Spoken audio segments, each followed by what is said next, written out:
Seriously? When is this war dance going to start? The Sky Splitter has been hovering there for ages. When can we board and see what's inside? Is this how long life species live? Everything proceeds so slowly. The effectiveness of anticipation in my emotional center is at an all-time high. Oh, I need to drink some coolant. Relax. The Realm Keeping Commission will send boarding notices to all ticket holders. The Gazette said the Sky Splitter will fire a salute before the ceremony starts. I saw the schedule for the first day of the tournament. Can you believe the Ringmaster accepted 4 challenges? And he's just a kid. So, who are you betting on, Bardo? I'm betting on neither. I lost all my credits betting on Roboball games in Taikian. This time, I've decided not to rely on probability games to accomplish my target of getting rich. War dance.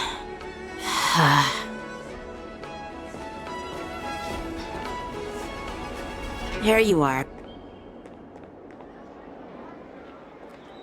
I heard you and Mr. Dan Heng went to meet the judges, and then a riot broke out in the shackling prison. I was so worried about you. Thank goodness you both made it out safe. There was a revolt in the shackling prison. Fortunately, we were protected by the guards until the Cloud Knights arrived to rescue us. I was planning to take Miss March and Yoon Lee to Stargazer Navalia to see the Sky Splitter up close, but we stumbled upon a group of suspicious Foxians carrying official identities. They were acting strange, so out of curiosity, we decided to follow them. It turns out they were actually Borisin disguised as Foxians. It seems they infiltrated Stargazer Navalia in order to prepare for Hulei's escape, and we foiled their plans by pure chance. I wonder who provided them with those disguises, and how many more Borisin have taken advantage of the war dance to infiltrate the ship.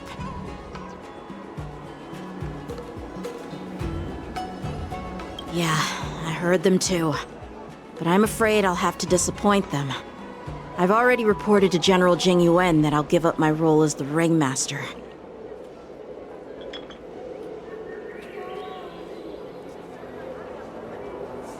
The security of the Luofu is more important to me than anything else. I need to fulfill my duties as a Cloud Knight Lieutenant before taking on the honor of being a Ringmaster. Those tourists just want to see some good sword fights. Anyone can participate in this kind of tournament. Doesn't have to be me. The real challenge lies beyond the ring on the Sky Splitter. If we don't capture the fugitives soon, Hulei will wreak havoc. Obviously, there's someone behind the scenes orchestrating this prison break, intending to spread chaos. If we fail to thwart their evil plan, what honor will be left for us to uphold? Well said. You may be tiny in stature, but your ambition matches that of the Yao Qing's warriors. Hey, this has nothing to do with my height.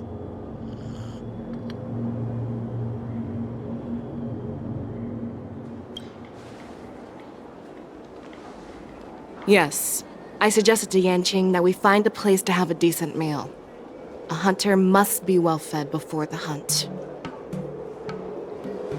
You still have a good appetite, even in the face of disaster. You truly are the Merlin's Claw. Please finish the food quickly so we can get to work, General Feixiao. Well, that's not up to me. Dig in. I called you here so you could enjoy the food. Me?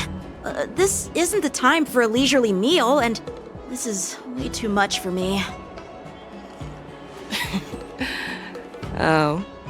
You'd give me time to enjoy a meal, but not yourself? Ever since you encountered those Borisin spies, you've been so busy that you've hardly eaten anything. You can't defeat Hulei on an empty stomach. Take your time. Enjoy the meal and calm yourself. Hulei's whereabouts are still unknown, and they've even taken Mr. Zhao Cho hostage. The longer we wait, the more complicated the situation becomes. Zhao Cho always said I'm the most impatient person among the Cloud Knights, and I can't argue with that. So, there's no reason for you to be more anxious than me. I've fought against Borisin abominations for years, and I know their ferocity and cunning well. The Borisin were clearly well prepared for this prison break, and now they are staying in the shadows.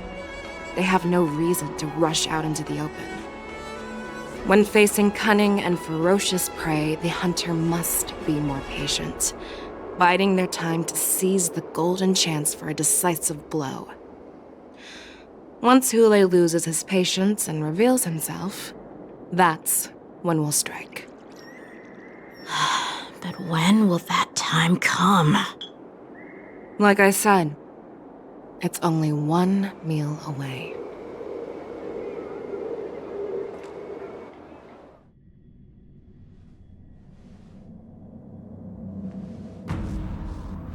General Hua Yan, the Skyfaring Commission has finished its preparations.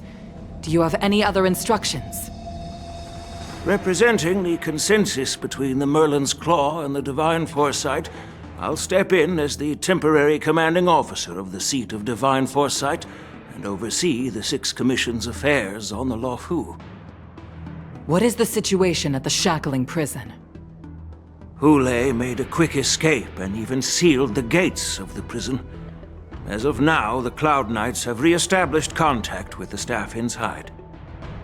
The good news is the two Nameless who were trapped in the Shackling prison are safe and sound. I know I shouldn't use the word great given the current situation, but I'm relieved that she and Dan Heng are safe. We've lost contact with one of the messengers from the Xianzhou Yaoqing. The Borisin have likely taken him hostage. Don't worry, Yuko. Fei Shao is leading the wolf hunt operation, and you know how capable she is. I have no doubt about General Fei Shao's capabilities, General Hua Yan. I'm more concerned about the Wardens. According to the plan, the ceremony will begin in 6 hours. The Sky Splitter will be activated, and all visitors will board the ship to watch the contest. But now, with Hule's whereabouts unknown, everything is filled with uncertainty. March is right, Grandpa. I heard the escaped prisoner from the Shackling prison is beyond formidable.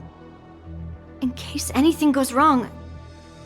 So, Yunli, what do you think we should do? Well,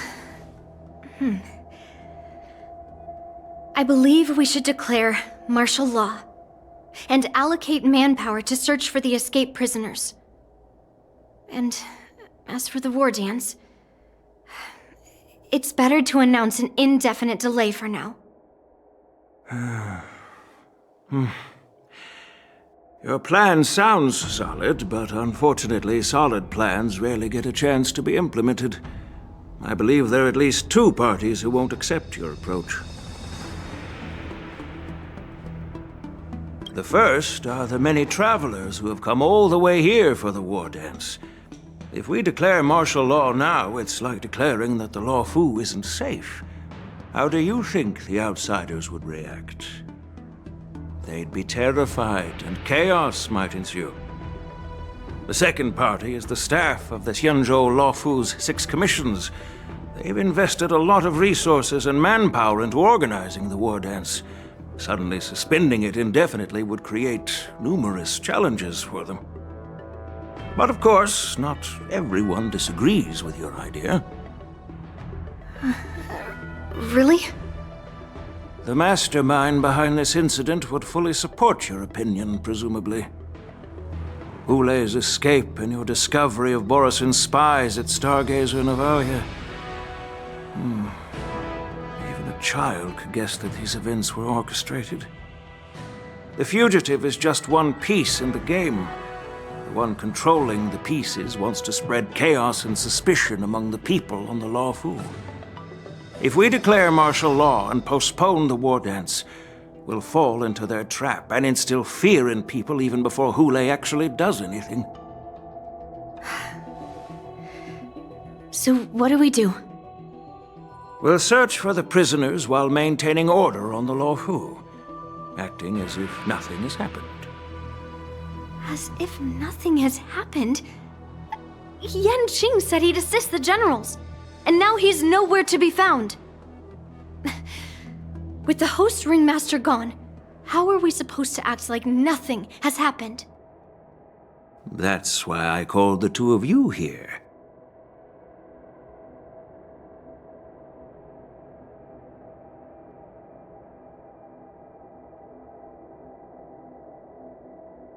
General Huaiyan, are you asking me to take Yanqing's place as the ringmaster? You caught on quickly, Miss March. That's exactly what I mean. But Miss March is a guest invited by General Jing Yuan, Grandpa. How can an outsider represent the Luofu in the ring? It will make the Xianzhou Luofu a laughingstock. Dear child, the nameless of the Astral Express are renowned throughout the cosmos. It's an honor to have them participate in the ceremony. Plus, Miss March is a disciple of the little Cloud Knight Lieutenant. How can she be regarded as an outsider? We can't afford to have any problems during the war dance. I'm entrusting you not only with the honor of the ring, but also with the security of the Sky Splitter. Yukong, please explain to them the rest of the arrangements.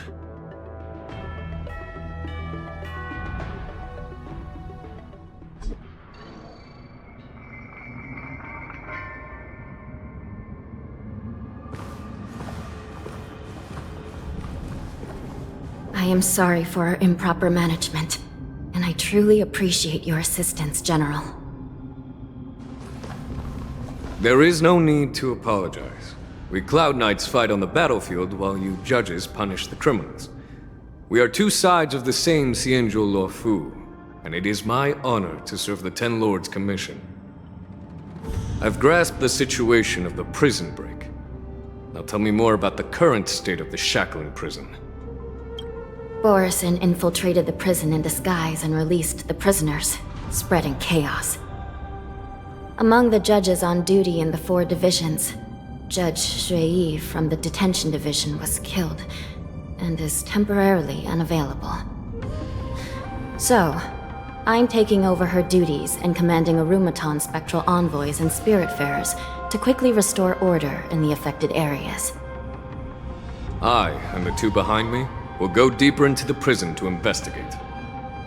But, General, the situation inside is still chaotic and perilous. Your presence would be... It's common for Cloud Knight generals to face danger directly. Hule has escaped, and the Yaoqing envoy is being held hostage by the Borisin. His fate is unknown. This is a grave matter. Not only did the Merlin's Claw offer no reproach, she decided to go after Hule herself to prevent further calamity. I believe the Luofu owes her something in return for her fervent determination. How did the infiltrators learn about the location where Hule was held?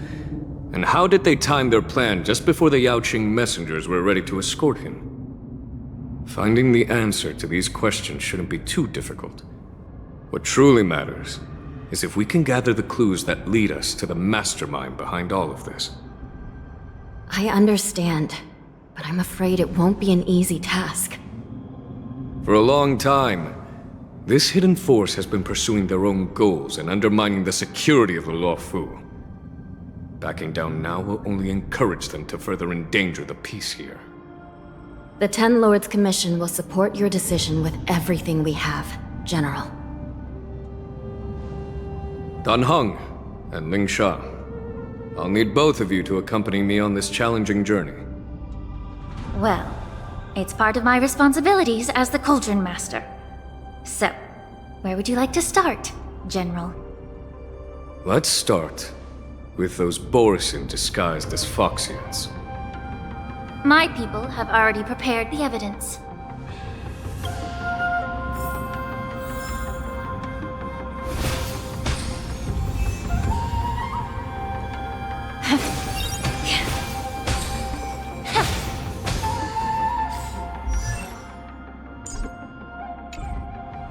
Incense ascends, entwined with ethereal clouds. According to Lieutenant Yenqing's report, he stumbled upon a few suspicious Foxians at Stargazer Navalia. After following them, he discovered that they were actually Borison in disguise. This is one of the bodies. Looking at him now, it's hard to imagine how he transformed into a Foxian. My alchemists detected some complex ingredients in his remains, which might explain how these Borison were able to disguise themselves as Foxians. Simply put, Foxians and Borison share a common ancestry. Although they look completely different now, there isn't much genetic difference between them. This medicine allows Borison to temporarily change their shape into that of Foxians. So, in other words, if they stop taking the medicine, their true form will soon be revealed?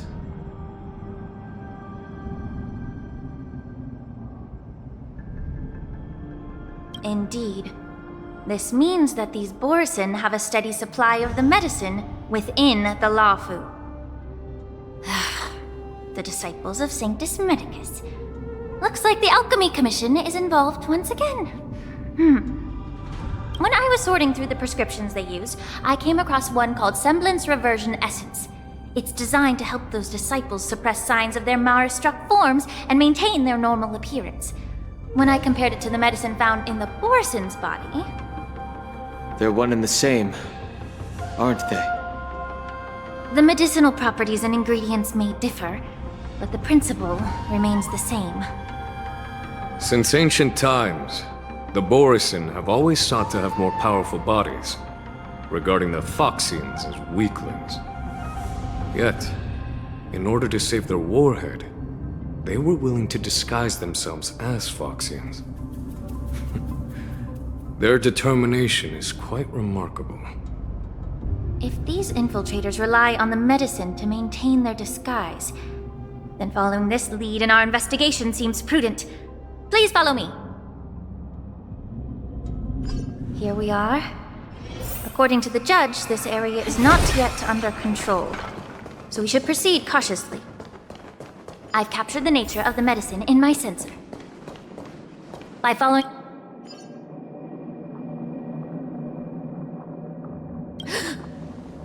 Incredible strength. The attacker shattered this warden's bones with a single blow. Such brute strength is not something an ordinary Borison possesses. This is likely the work of Hula. If I may be so bold to ask, is this Borison truly that formidable?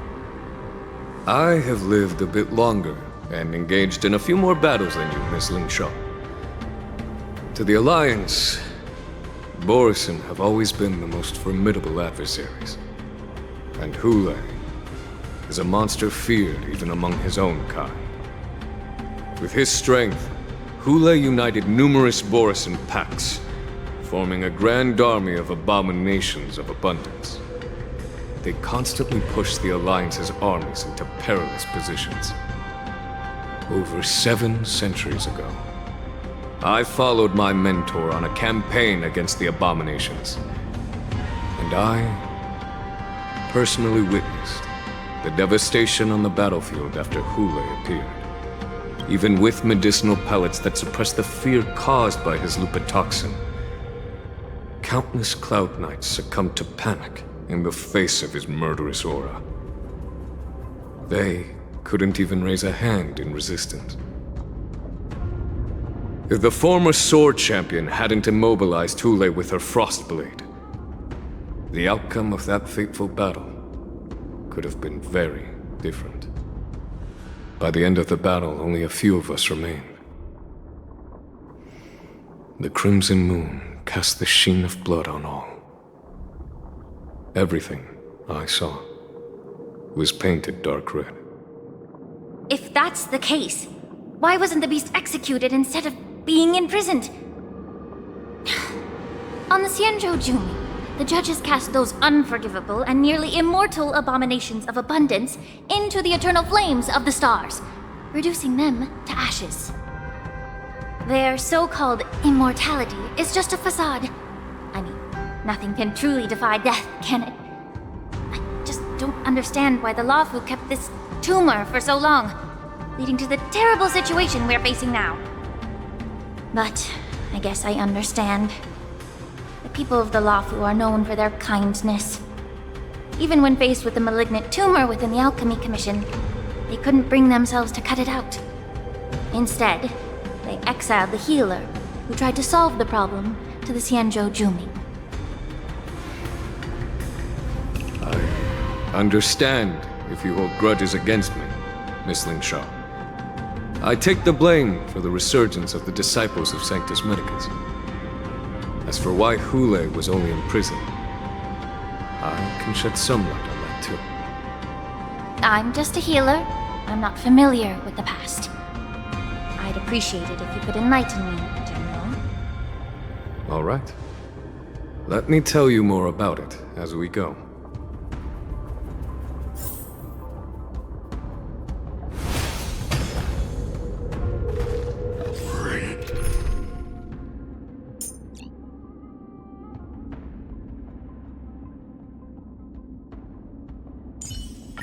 Don't be nervous. Incense ascends, entwined with ethereal clouds. Stand in position. Attack! Like until everything burns to ashes! Set the seas of fate! Fight to live!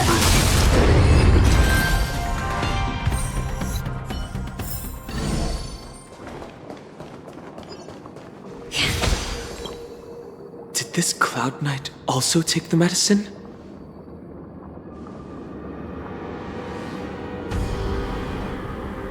No. This is a Borisin in disguise. A guard killed him before he could return to his original form. All these Borisin are dressed in official attire. Besides the Cloud Knight, there were also 2 Borisin disguised as members of the Skyfaring Commission and the Artisanship Commission. Whoever is providing them with official identities must hold the position of power. Let's search elsewhere.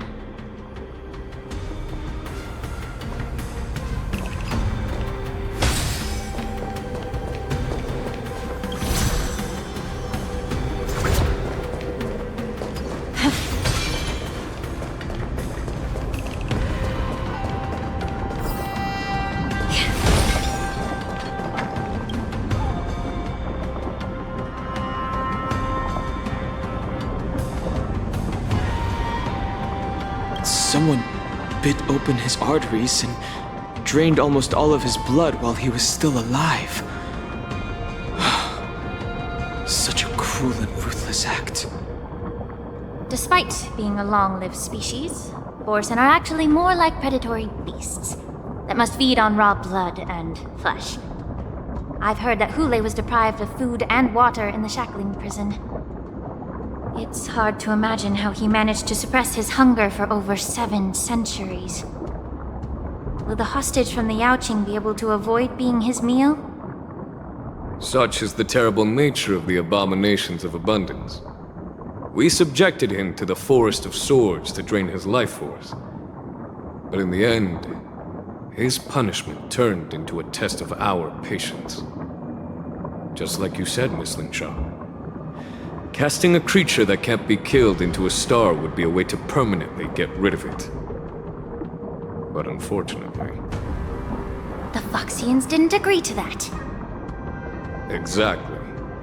The atrocities committed by Hule went beyond mere massacres. Throughout numerous wars, we made every effort to eradicate the Borisin. But Hule, with his mysterious sorcery, turned countless Foxians into his pawns. And so the Borisin kept returning. The Foxians curse his name day and night, and they even use it to scare children into staying quiet. How could they grant a swift death to such a great sinner? I wonder if you know why Hule wasn't taken into custody by the Foxian majority Xianzhou Yaoqing, but instead imprisoned in the Xianzhou Luofu, Miss Lin Sha. As you mentioned, your mentor was an exceptional warrior and was the one who defeated Hulei, an extraordinary achievement. Therefore, the Marshal placed this feral beast under the jurisdiction of the Xianzhou Luofu as an honor, I assume? It seems you have a major misunderstanding about this arrangement, Miss Lin Sha. Allow me to explain it to you.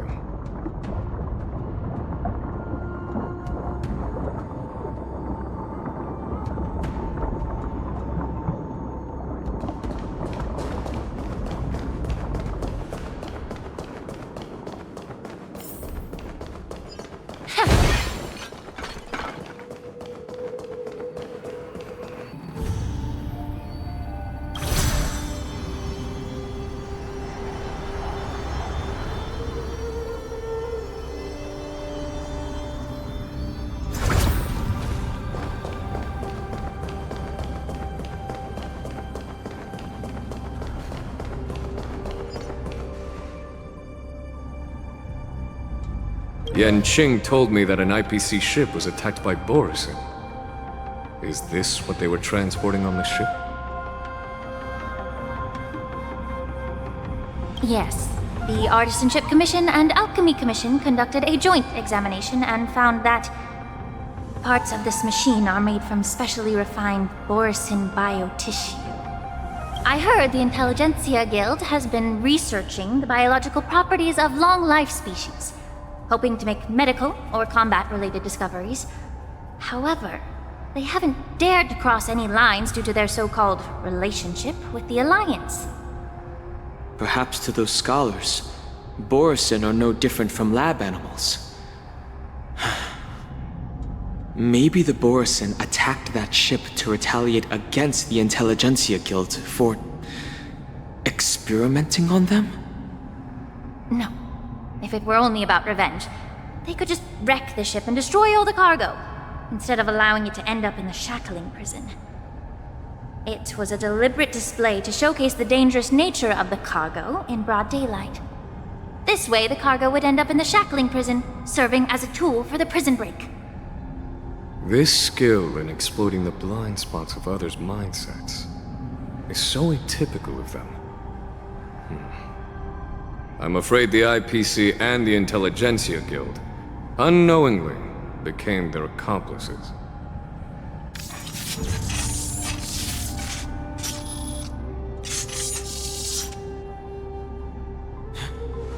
Watch out! This thing is still alive!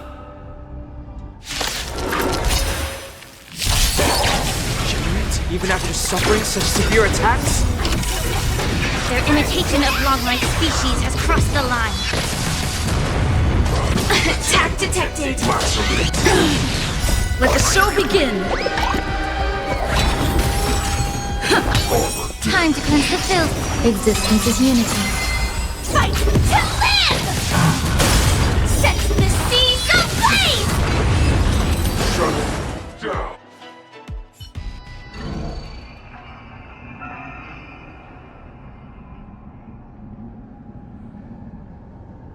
You haven't answered my question about why Hulei was imprisoned in the Luofu instead of the Yaoqing, General.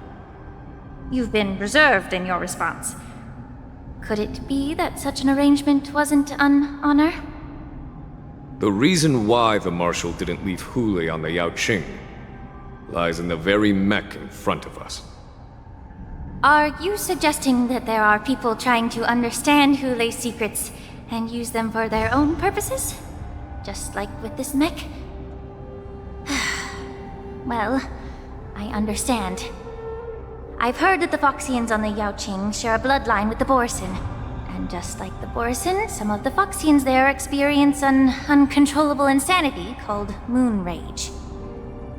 The Marshal believed that this would be inhumane and no different from what the Borisin did, so... Exactly. While Borisin see moon rage as a blessing that unlocks their true potential, Foxians see it as an inevitable curse within their bloodline. Countless healers of the Yaoqing have attempted to unravel this mystery, but to no avail. Why can Borison control the power of Moonrage? Can we Foxians break free from this curse? These questions were asked frequently. Each questioner had good intentions. But the road to catastrophe is paved with good intentions. To the Foxians of the Yaoqing, Hulei was not only the warhead of the Borison, but also a monster that could be the subject of much research. Hulei thus became a poison that corrupted people's minds without their knowing. That's why the Marshal decided to imprison Hulei and the Lafu. It wasn't an honor, but rather a warning. Because such selfish pursuits in the name of good intentions once led to a tragedy on the Lafu that served as a warning to future generations. This edition of Imbibitor Lunae. By imprisoning Hulei and the Xianzhou Lafu, the Marshal both suppressed the dangerous intentions of the Yaoqing Foxians and warned the Xianzhou Lafu to refrain from repeating its mistake. That was a necessary trade-off. The Xianzhou Alliance is not solely about the Xianzhou natives. Only when all three races, Foxian, Vidyadhara, and Xianzhou natives, form an alliance, will there be a promising future for all. Thank you for enlightening me. Was it for the same reason that you traded off my mentor to the Xianzhou Zhuming, only to stand idle and allow the resurgence of the disciples of Sanctus Medicus? You said that I couldn't bear to cut out the malignant tumor within the Alchemy Commission, but instead exiled the healer who tried to solve the problem to the Xianzhou Zhuming. But did your mentor tell you her good intentions led her to perform certain healing arts on Dan Heng, who had just finished his hatching rebirth, so that he would regain the memories of his past life? What did you just say? She believed that restoring the High Elder's knowledge of his past life would allow the Vidyadhara to resume their duty as the guardians of the Ambrosial Arbor, quelling the strife within their clan and bringing everything back on the right path. But just as I mentioned earlier, the road to catastrophe is always paved with good intentions. Since then, the 6 charioteers decided that the Alchemy Commission would no longer have a Cauldron Master. Until your arrival now. If that's the case, I should thank you for protecting my mentor by exiling her, General. Quite the contrary. I should be the one thanking you. Thanking me? All I ever want is to have a clear conscience. However, can long-life species truly achieve that goal in their long-drawn lives? For example, you were implicated along with your mentor and forced to leave your homeland without knowing the truth. And now, with the complicated situation in the Alchemy Commission, the Alliance has spared me a lot of trouble by sending you to handle this challenging task. Shouldn't I be thanking you instead? Your eloquence is indeed impressive, the divine foresight. You won't even leave me any excuses to hold a grudge against you. But, let me make it clear. The Alliance sent me here to handle the business impartially, not to choose sides. It doesn't matter which side you choose, Miss Lingshaw. At the end of the day, both you and I stand on the side of the Alliance, don't we? Let's keep going.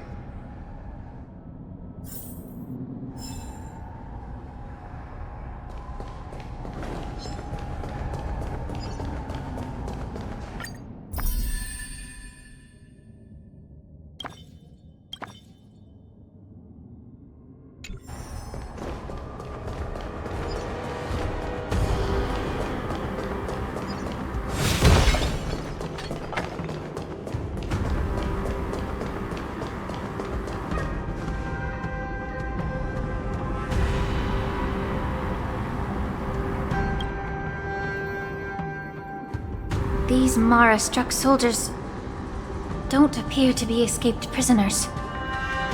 How can you tell? These soldiers are fully armed. Obviously, they didn't hastily join the battle. The messenger named Morza did say that there were two groups of attackers.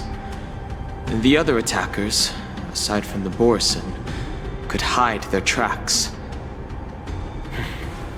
I believe he was referring to these people. Hide their tracks? Exactly. I've engaged with these attackers before, and they used Cloud Hymn magic to hide their presence. Without careful observation, no one can detect them. You once warned me to be cautious of the Vidyadhara Elder's influence within the Alchemy Commission. Could it be? What's on your mind, Miss Lingshaw? Well, it seems that someone provided the attackers with a map of the shackling prison. And considering the Vidyadhara's involvement in the prison's construction, it raises suspicion about their role in this. Additionally, the fact that the Borison need medicine to disguise themselves would suggest that there are still moles within the Alchemy Commission assisting them covertly. Moreover, forging official identities for the undercover Borison would require someone with significant authority. And the presence of assassins capable of using Cloud Hymn magic deepens my suspicion about the Preceptors. But why would the Vidyadhara collude with the Borison and aid in Hulei's escape? They aim to spread chaos. They believe that only in chaos can they regain their former power and influence. Since this edition of Imbibe de Lune, the once proud dragon race has been powerless, watching their influence wane. Being a native of the Luofu, Miss Lingshaw, I believe you understand the implications. However, I don't think the Preceptors are the true masterminds. If I'm not mistaken, the one behind all this treachery is the Lord Ravager who exploited the weaknesses within the Luofu and instigated the disciples of Sanctus Medicus, ultimately leading to the Ambrosial Arbor's resurrection. Fentilia. Please remember, General, that everything I've mentioned is mere speculation. We need concrete evidence for a public trial. If you want to interrogate someone within the Vidyadhara's ranks, you'll need irrefutable proof. So, what's your plan, Miss Lingshaw? I'll send an invitation to the Preceptors. An invitation? The Preceptors have been inviting me for a personal meeting since my arrival on the Luofu. Now, I'll send them the remains of these Mara-struck soldiers and the route map I found in the prisoner's possession. Then, I'll ask them to meet me at Scale Gorge Waterscape. I'd like to hear their explanations. Good idea. If I were to take action, it might alert the true mastermind. I trust you to handle this matter, Miss Lingshaw. The internal affairs of the Vidyadhara should remain under their jurisdiction. And don't worry if things don't go smoothly. Once the wolf hunt operation is over, the hidden truths will come to light. Speaking of the wolf hunt operation, I'm truly worried about the Yaoqing messenger who was taken hostage. Hulei was starving in the shackling prison for centuries. I don't know if the messenger can survive in that wolf's clutches. May Rainbow's blessing keep him safe.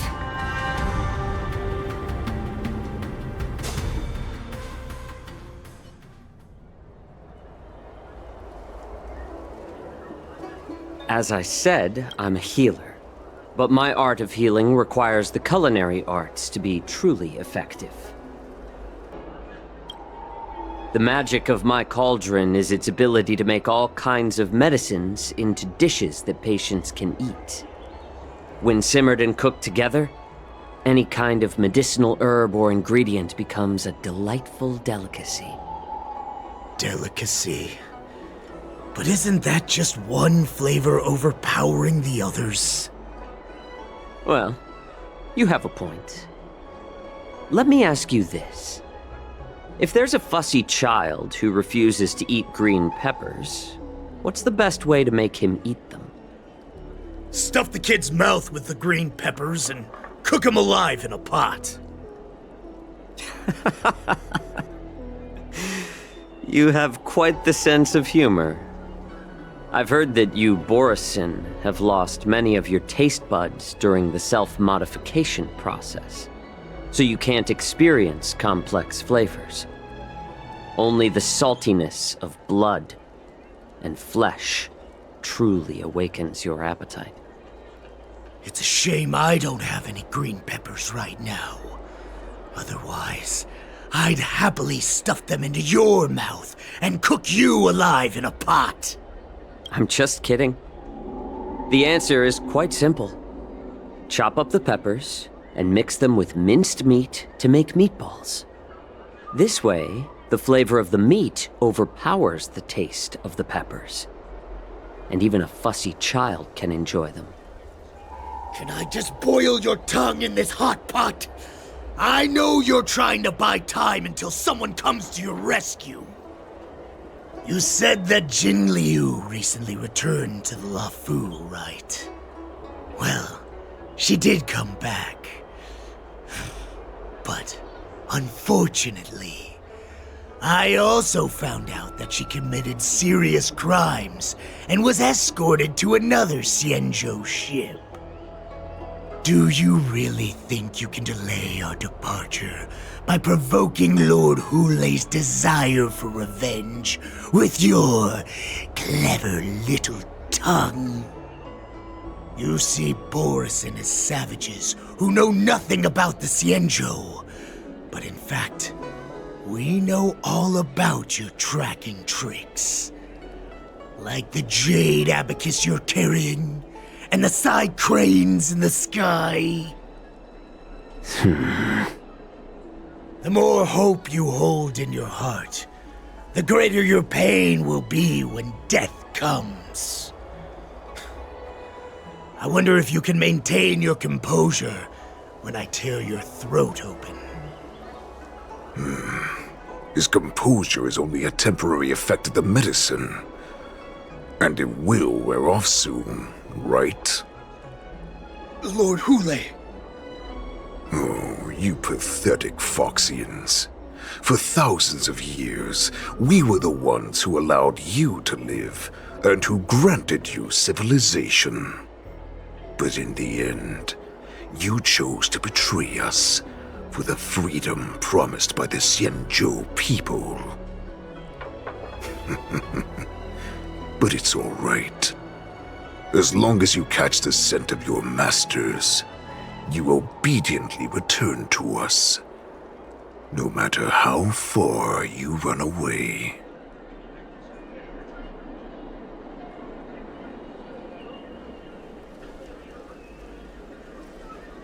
Hulei. Have you ever wondered why it took them 7 centuries to come to your rescue? The Borisin's era has long passed. Did they ever tell you these harsh facts before giving you hope for returning home, Lord Hulei? Now they're being crushed by the Merlin's claw of the Yaoqing, by a Foxian.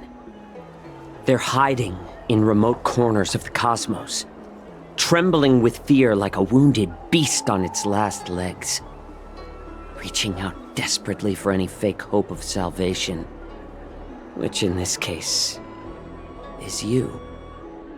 The Merlin's claw of the Yaoqing. A Foxian? Very interesting. Tell me, Moktok, is he speaking the truth? He isn't lying. That lowly beast was a war slave who ran away from our pack. Cannon fodder, a thief! She stole our power and used her knowledge about us to fight us, using every dirty trick in the book! And she bested you, Moktok. Fairness is but a pathetic excuse for the dead and defeated. Since our great pack has fallen apart, who told you that I was alive? And who sent you here? In our darkest hours, it was a prophet of the Master of Immortality, named Mongus, who showed us the way. Her guidance brought us hope. This prophet, Mongus, what does she want? The prophet made this proclamation. The Borisin have been divided for too long, and only your return can unite all the packs, restoring us to our former glory. That's when we learned that you were still alive. It must have been a manifestation of the Master of Immortality! And the prophet told us that the Foxian general of the Yao Qing would take you to her ship during the Lafu's war dance, and that it would be our best chance to infiltrate and free you from your prison. And just as she said, we did it!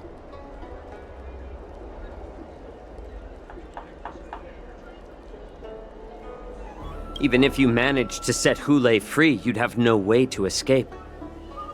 We've already prepared our ships, and the prophet's prediction will surely come true. Once the news about the prison break spreads, the Cloud Knights will close all the ports.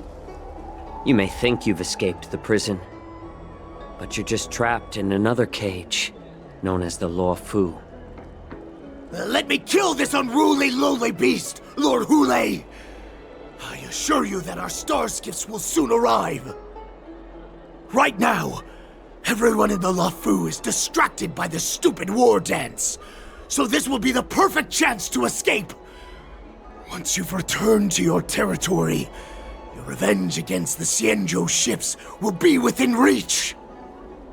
Perfect chance to return to my weak and shattered pack at the mercy of a ridiculous false prophet and become a mere puppet in her clutches.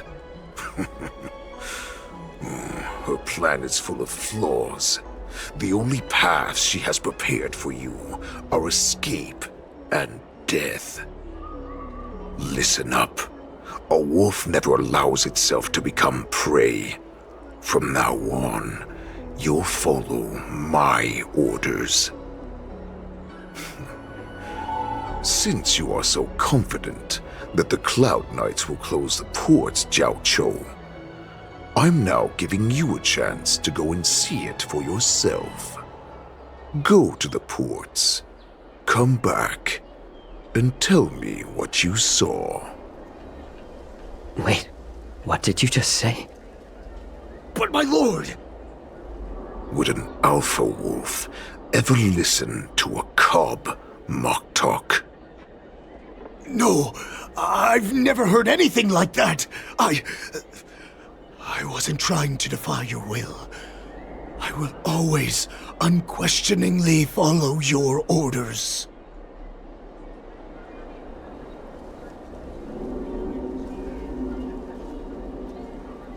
I'm offering you a once-in-a-lifetime opportunity. Don't you want to run away, Jiao Chou? You will come back. Because Foxians like you always obediently return to their masters, no matter how far they run away.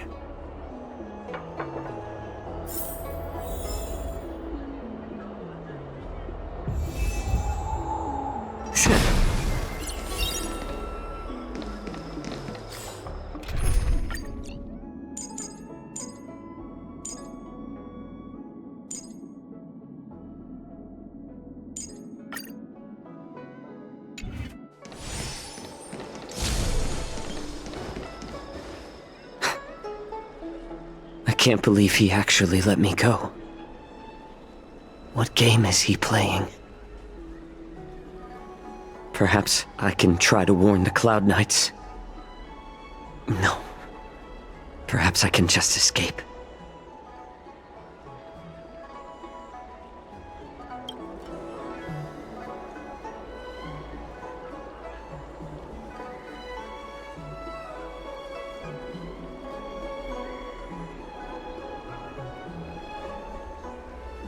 Just as I suspected. He's testing me.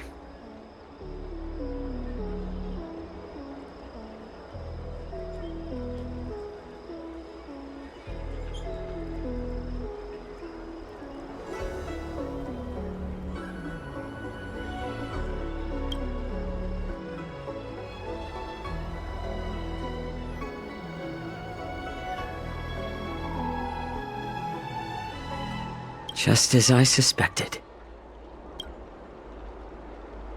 The Cloud Knights must have been aware of the situation inside the shackling prison for some time. Will General Fei Xiao personally lead a squad to capture Hule? For now, I'll do as he asked.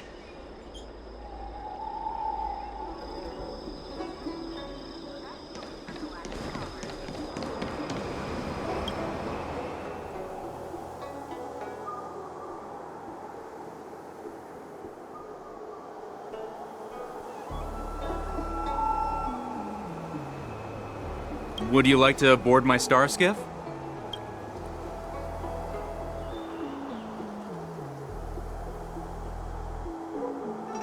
Well, my little star skiff can't accommodate that many. But I have a larger one that will arrive in less than 15 minutes if you need it. So, where would you like to go? We need to hurry wherever we're going. The war dance is about to start, and the Skyfaring Commission is prioritizing star skiffs heading to the Sky Splitter.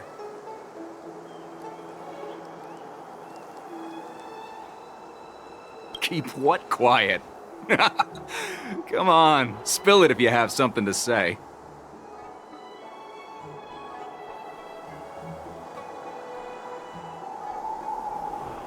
The Realm Keeping Commission? It's right up ahead. Look, I've got a business to run, so why don't you go there yourself?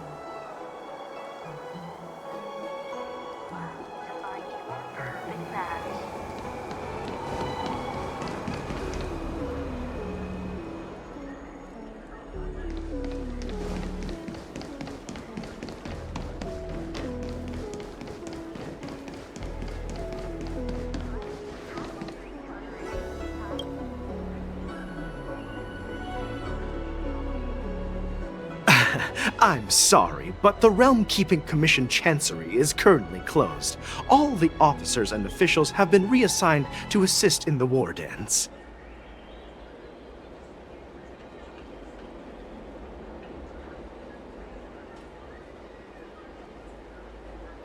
Hey, although we're short-staffed at the moment, if there's anything I can do to help, please feel free to ask me.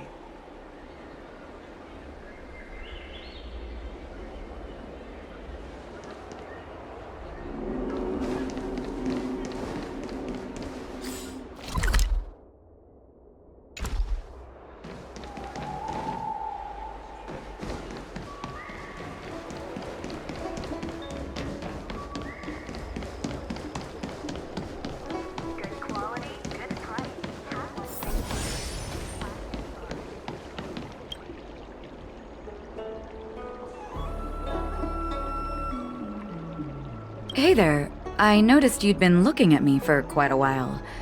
Do you need my help? Could you please provide more details? Wait, I recognize you. You're the lost Yaoqing messenger. How are you here? I was brought here by the Borison. Please make sure to report this news. All right, I'll call for reinforcements.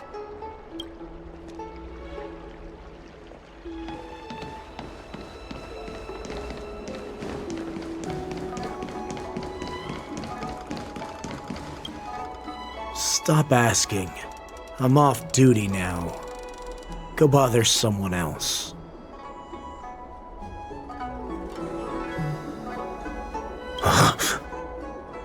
You're not one of us, but I smell a familiar scent on you.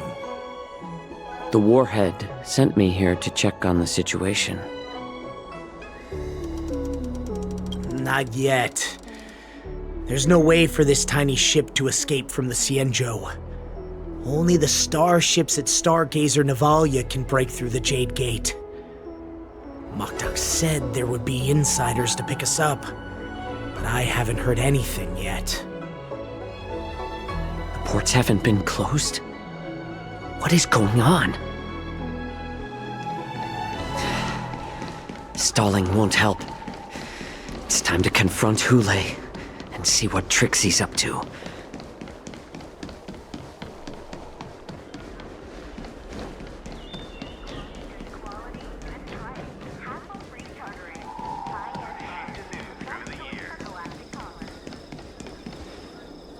You're back, Jiao Cho. Come and take a good look. Who are these people? This Cloud Knight says there's official business that requires my cooperation. What are you trying to do, Moktok? They have nothing to do with this. Nothing to do?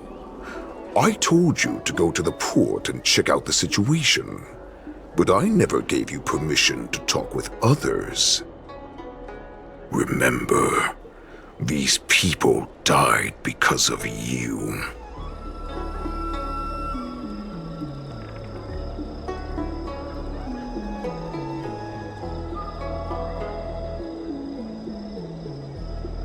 You want to prove to me that you hold everyone's lives in your hands, right, Hule?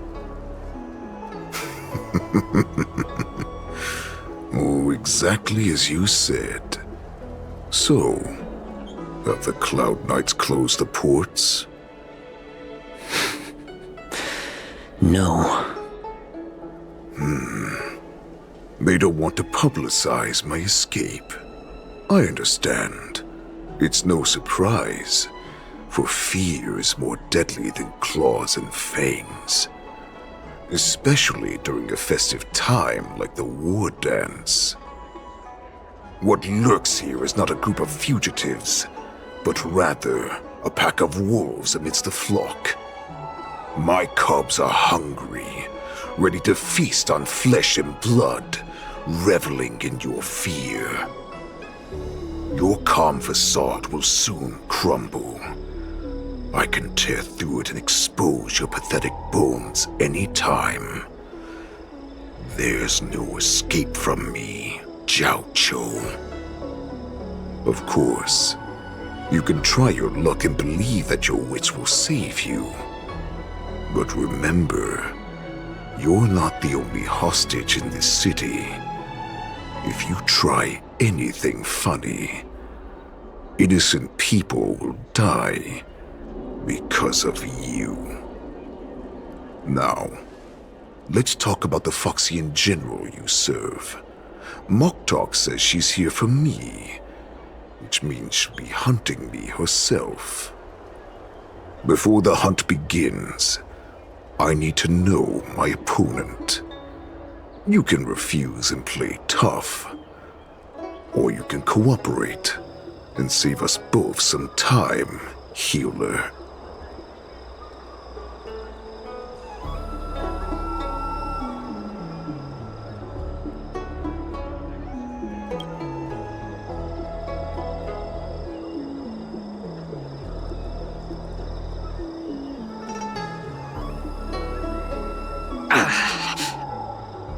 Good.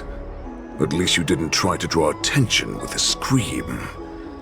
That way no one will die in vain. But remember, the next time you refuse me, I'll crush your healing hands, then your knees, then your spine.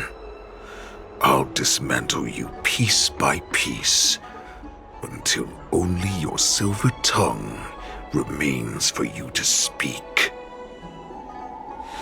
Fine. I'll tell you what you want to know about her. But I expect something in return.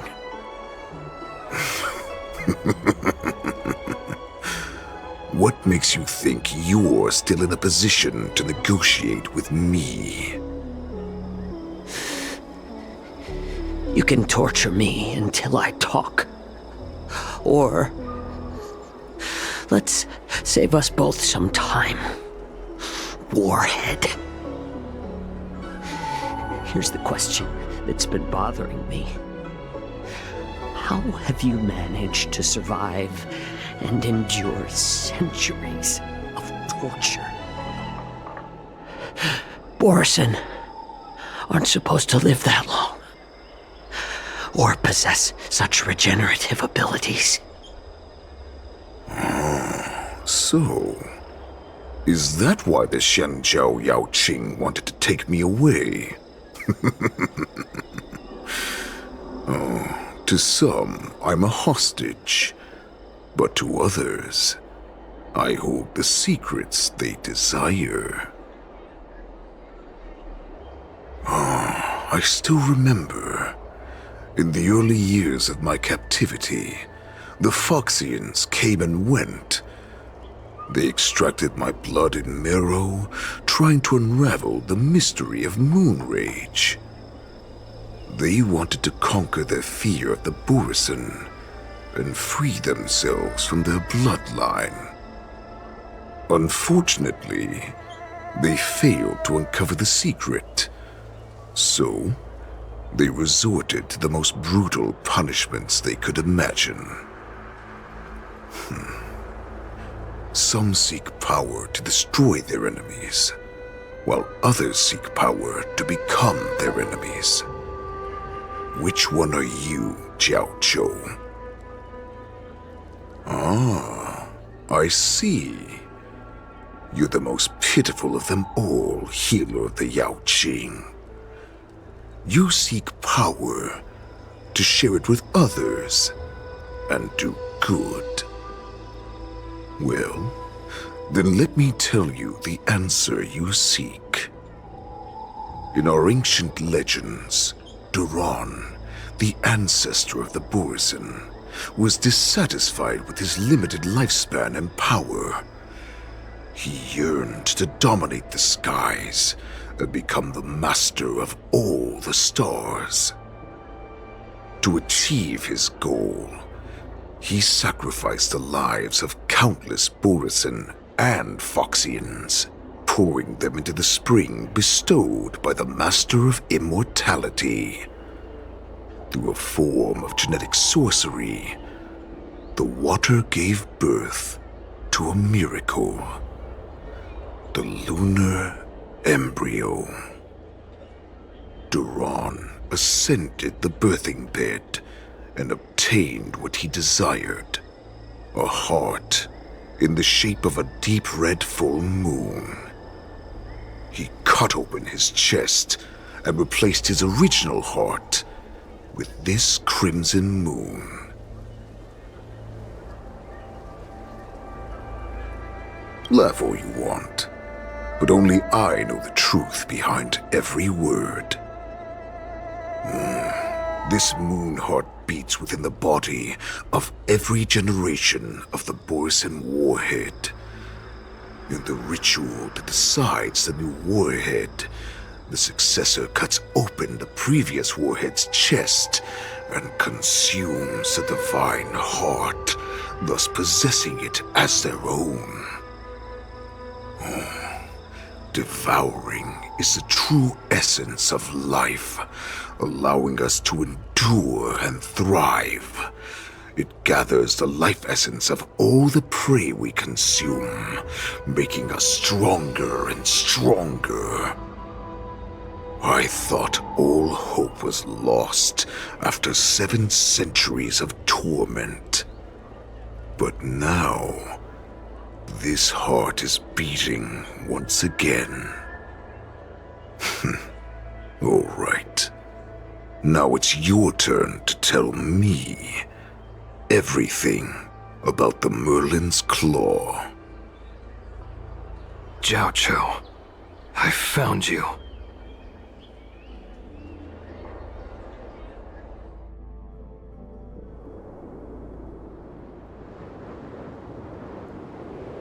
I know I'm in no position to question your orders, but if I understand correctly, you already have intelligence about the Borison? That's right. My people are busy collecting clues now. What's the situation, Wadza? General, before we completely lost contact with Zhao Cho, I picked up a signal from his Jade Abacus. It won't take long before we locate their whereabouts. If that's the case, shouldn't we immediately go there and join forces to eliminate the Borisin? Why are we returning to Stargazer Navalia? Looks like your general has only taught you swordplay, not the art of the hunt. There's an old saying among the Borisin. In the forest, the hunter may easily become the hunted. While we may call ourselves the hunters now, chasing them blindly will only make us become the prey.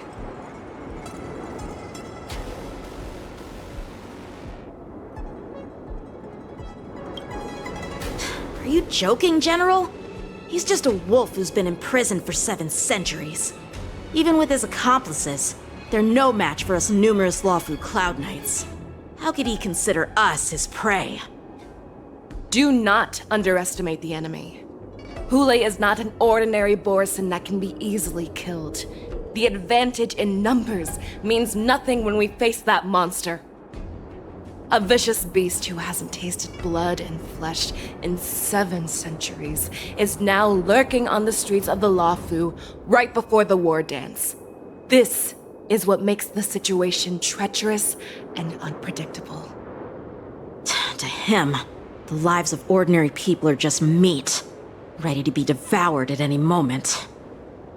Exactly. That is why we must succeed in our first strike, or the situation will spiral out of control. You've heard of this military tactic, right? When you surround your enemy, leave one side open for them to escape. A skilled hunter must be well prepared, waiting for the prey at the most advantageous position.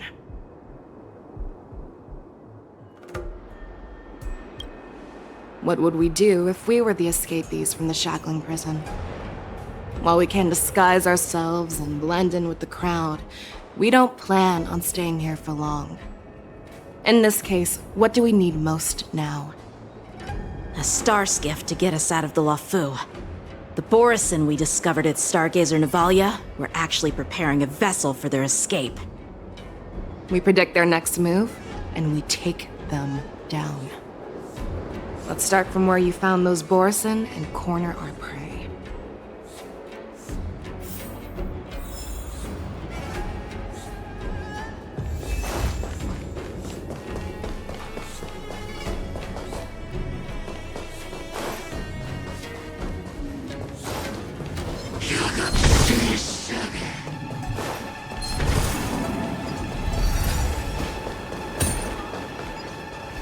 This is where we ran into the Borisin last time. It looks the same as usual. Because I blocked all the relevant news to make it seem as if nothing had happened.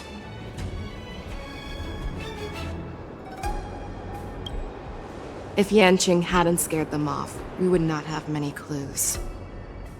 However, the more well-prepared a plan is, the longer it takes to adjust when it's disrupted. If any Borisin wants to stick to the original plan despite the risks, they'll surely come back to Stargazer Navalia to check the situation. Are you suggesting that there are Borisin here at Stargazer Navalia right now? This is an automated area, so don't you think that there are a bit too many people here today? First, look at those 2 Skyfaring Commission staff members. They've been observing us in secret since we arrived here. Then there's a Cloud Knight soldier over there. Perhaps he's here for patrol, but each patrol team must consist of 2 members, and obviously he is not following the rules. Lastly, there's that craftsman wearing Artisanship Commission clothing. He's unusually focused on checking that device.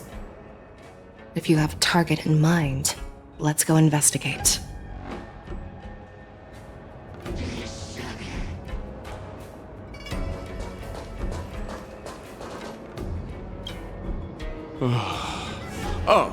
Lieutenant Yanqing and General Fei Xiao? You're aware of the Borisin prison break, right? Yeah, I've received the news, and I'll be on the alert. Looks like you've been keeping an eye on the Sky Splitter. Have you noticed anything unusual? No, everything is normal on the ship. Nothing out of the ordinary.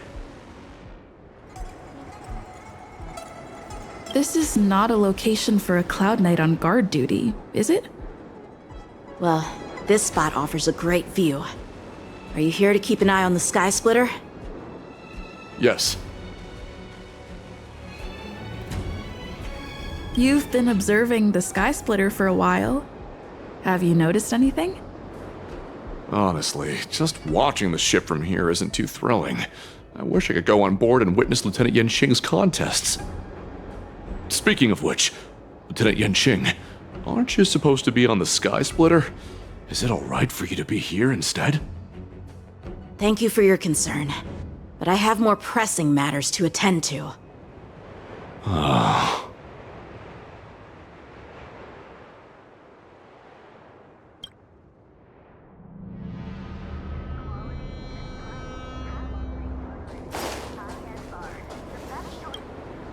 Who are you? Don't you know that Stargazer Navalia is on lockdown now? Hey, chill out. They're just a few lost tourists. But Stargazer Navalia is the shipbuilding port of the Xianzhou Lafu. If the Skyfaring Commission called for a lockdown, there should be official documents proving it, right? Official documents? Of course there are. The Cloud Knights are aware that some people have infiltrated this port. That makes perfect sense. So you're now investigating the Borison? Yeah, we've received orders from the higher-ups, so we've blocked off this area to prevent any interference with our inspection. Thank you for your understanding.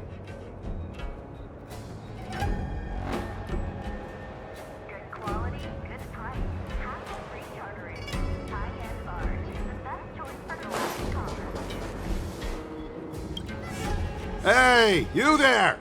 Please refrain from wandering around Stargazer Navalia if you're not... Oh, it's you, Lieutenant Yenqing. No, not at all. Actually, I'm here to address a peculiar issue. A peculiar issue? Yeah, we've had some unscheduled star skiffs being constructed at this dock in Stargazer Navalia. Could there have been an error in the production planning for the assembly line?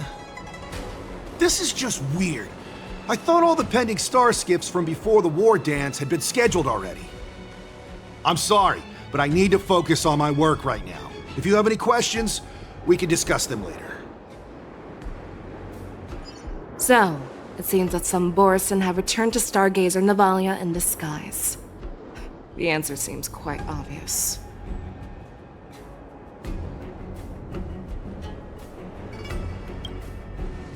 I believe he was just slacking off. In my opinion, the staff members from the Skyfaring Commission appear more suspicious. Remember when I mentioned that the Cloud Knights blocked all relevant news to make it seem as if nothing happened? Stargazer Navalia is not under lockdown. But on the contrary, those staff members use Stargazer Navalia is on lockdown as an excuse to persuade us to leave. This contradicts the Cloud Knights' plans. Their flimsy disguise has been exposed. Even if they try to hide, there's no way they can escape us.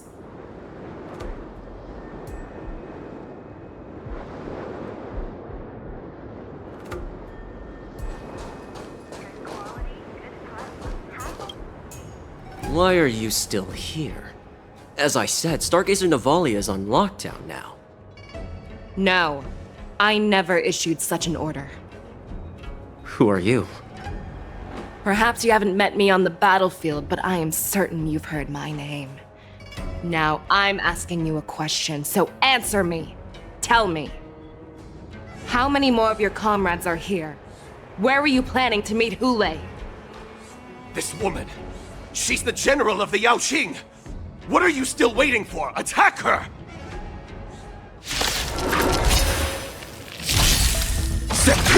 Detonate! Until everything burns to ashes!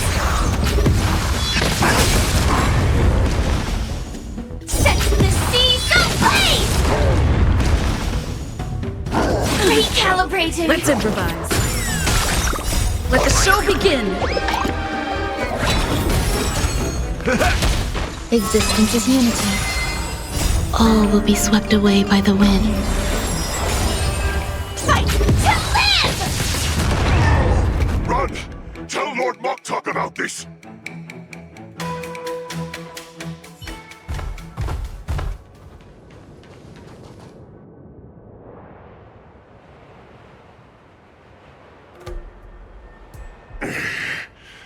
Why don't you kill me? Because I need answers. You were our war slave, so you should know us descendants of Duran. You want me to talk? Fine. Try whatever you want, but I assure you, you won't get anything from me. Only fangs and blood. If I were to do that, I wouldn't be any different from you. I am the arrow that pierces the wolf's heart. I grant you a swift death. That's exactly what I desire. Wolves that leave the pack are prepared for the fate of never returning home. But sadly, you didn't catch my partner. He will alert them. Before you close your eyes, you should know that I allowed him to escape. Because he will lead the Cloud Knights to Hule's hideout.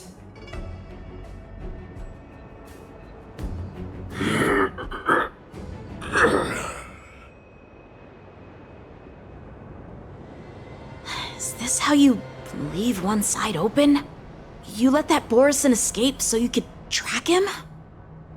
This is the most common hunting tactic used by Borison. I know the methods of these abominations all too well. They always leave an escape route for their prey, allowing them to flee in fear. Then they chase them like it's a game. Borison get great satisfaction from the last struggles of their victims. Have you witnessed these things firsthand? That guy called you a war slave. What exactly have you experienced? Well, just a hazy past that I can barely recollect. Long ago, I was one of them.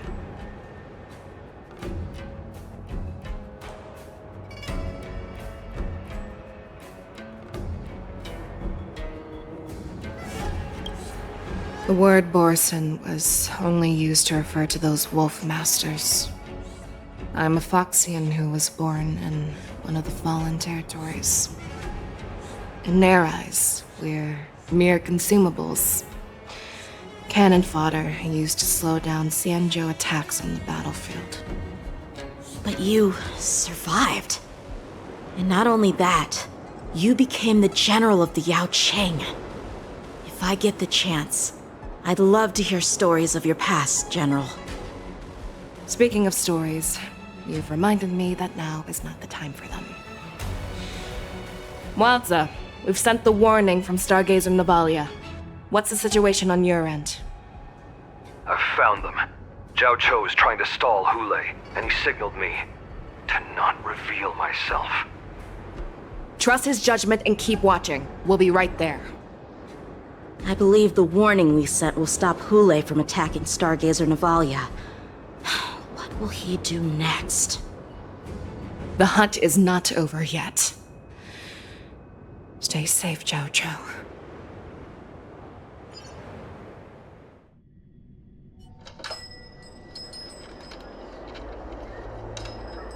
Please, save me. I want to live. Doctor! Zhao Cho, find a medical medical ingenium and give that kid a shot! Hurry! I see. How's the front line? The Borison Beast chips have already landed on the Fenghu. It won't be long before this place is overrun as well.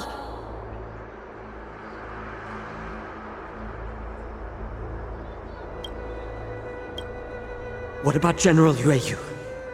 Any news from her? I'm her healer. I should stay by her side at a time like this. She asked me to tell you that she's not coming back. She must protect the Cloud Pier telescope. General asks you to save that kid. The girl fought desperately just to bring us all back here alive. I've never seen such a brutal fighting style. Her body, it's like she was split open. Just like... Her blood pressure is dropping. Do you hear me, Xiaoshou? Loud and clear. Get me some tumble dust. We've got to start the operation right now. I will bring her back. Is that why you're so determined to learn my secrets? Do you hear me, Jiao Chou? I do. Loud and clear. So she saved you all in that great battle on the Xiangzhou Fenghu 3 decades ago. But to your surprise, you discovered her Borison bloodline while she was at death's door. Moktok told me that she was a war slave who escaped from the Eclipse Pack. Oh, what a twist of fate. Turns out, she's from the same clan as I am. Now I understand. No wonder she displayed such astounding power, determination, and cruelty in battle.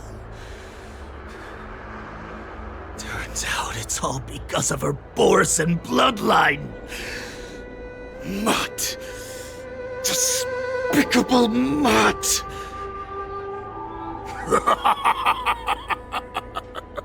And she used the gift of her bloodline to destroy the Borison!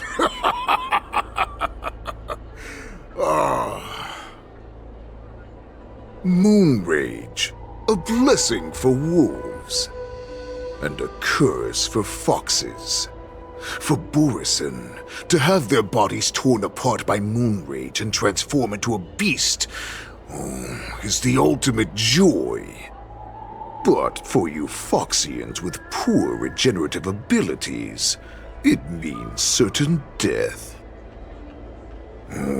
With the burning fury in her heart, that Foxian general will eventually lose her sanity and indulge in endless bloodshed. The scars on her body will not be caused by enemy weapons, but by the immense power she can't withstand. One day, she will be torn apart and die as a monster. And in return for saving her life, you intend to give everything to solve this impossible puzzle. Hule,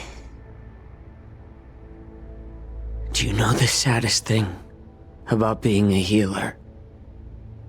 All this time, I've devoted my life to bringing back those who sacrificed their lives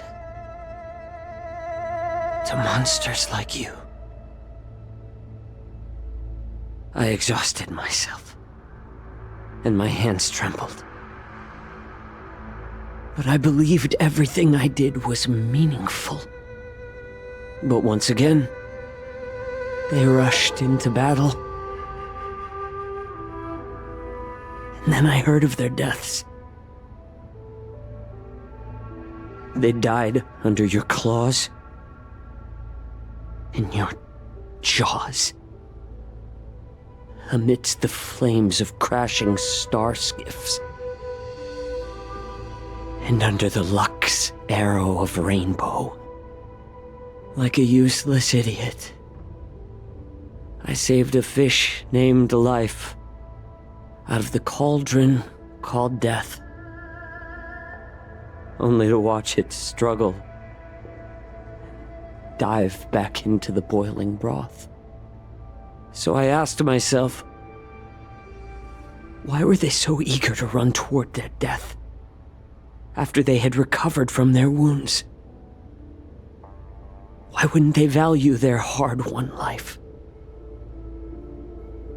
All the doubts left me feeling lost.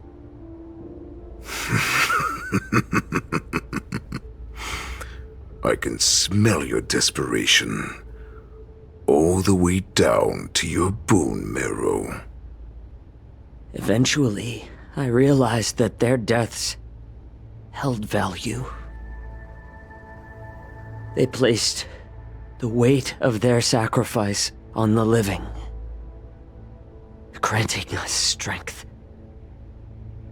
With a coin forged by their deaths, they exchanged something more in return. Everything I'm doing now, following you so closely, is just for one reason: witnessing your death with my own 2 eyes. Even your death has value. It will pave the way for a peaceful war dance and a fully cured Fei Xiao. The thoughts in your pathetic head are hardly surprising. Did you already know this? Yes, I did. As Borisin, we understand the value of death more than anyone. And as a healer who has witnessed so much death, you won't be swayed by fear. What a shame, what a shame. Your story actually sparked a trace of respect for you in my heart. Can you even feel respect with your corrupted heart? Of course, because I caught a whiff of my own kind in you. Unfortunately, in the end, you're still just a weak fox. As the wolf's creed goes, gift the wolf a dead end where new paths arise. Raise him to a doomed fate where satiation lies. The cowards in forgotten corners meet their unworthy demise. Yet the valorous in brutal battles embrace their eternal prize. That's why I'm keeping you alive for now. I want to show you how Borisin truly respect their enemies. We will consume your flesh and blood, nourishing our own. We will crush your hopes and dreams, clearing a path for our hunt. Your feeble souls will witness a new future. A future that belongs to me. My lord, we received a message. Our arrangement at Stargazer Navalia has been discovered. We must act quickly. That doesn't surprise me at all. Moktok, what's that noise? It's the Sky Splitter. The ship that the war dance will be held on is about to set off. The Skyfaring Commission will clear the air routes. And if our star skiffs try to escape, we'll be spotted. Calm down, Moktok. Look at you now, hiding and fearful. Where is your Borisin dignity? As I said, I'd sacrifice my dignity for your return. As long as you can come back to the Borisin Pax, there's still hope. Hope? The Borisin have forgotten the wolf's creed. Weak creatures put their hope in the strong, but the strong fight their way out. Bringing me back instead of choosing a new master only proves the decline of our pack. And as for the prophet who manipulated you into saving me, she's just a liar trying to use Duran's offspring. Mock talk. Let me tell you how the Borisin will rise to power. We won't hide like rats in the streets of the Xiangzhou. We will be ravenous wolves, walking amongst a herd of lambs with our fangs bared. But, Great Warhead, our packs are not here. We can't go to war like this. Our packs are not here. Wherever I go, everyone is the pack. Stay away. Just don't come any closer. No!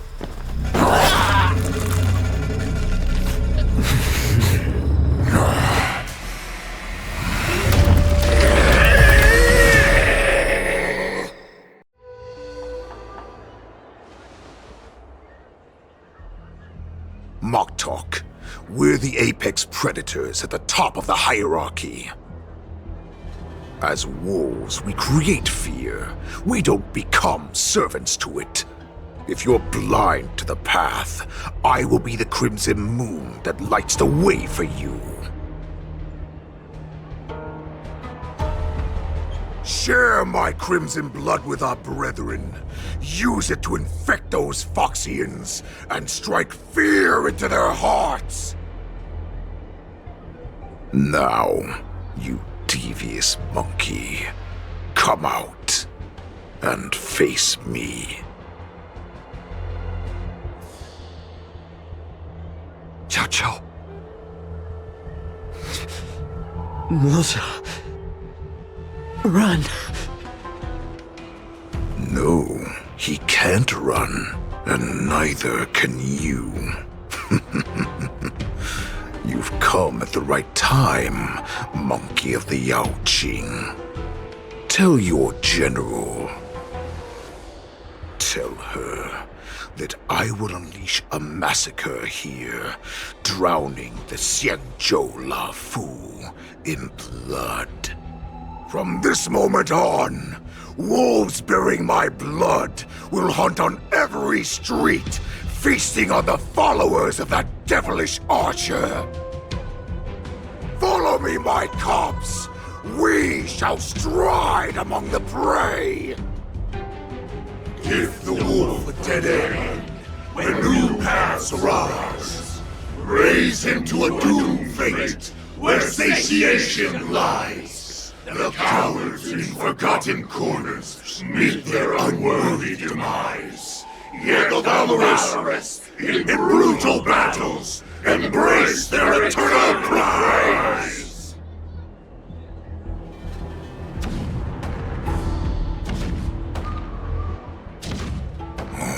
Do you hear that? The rumble of the cannons. It brings back all the memories of past battles within me. My return will bring back the Wolf's Creed. In my own way, I shall save our weakened pack and restore it to its former glory!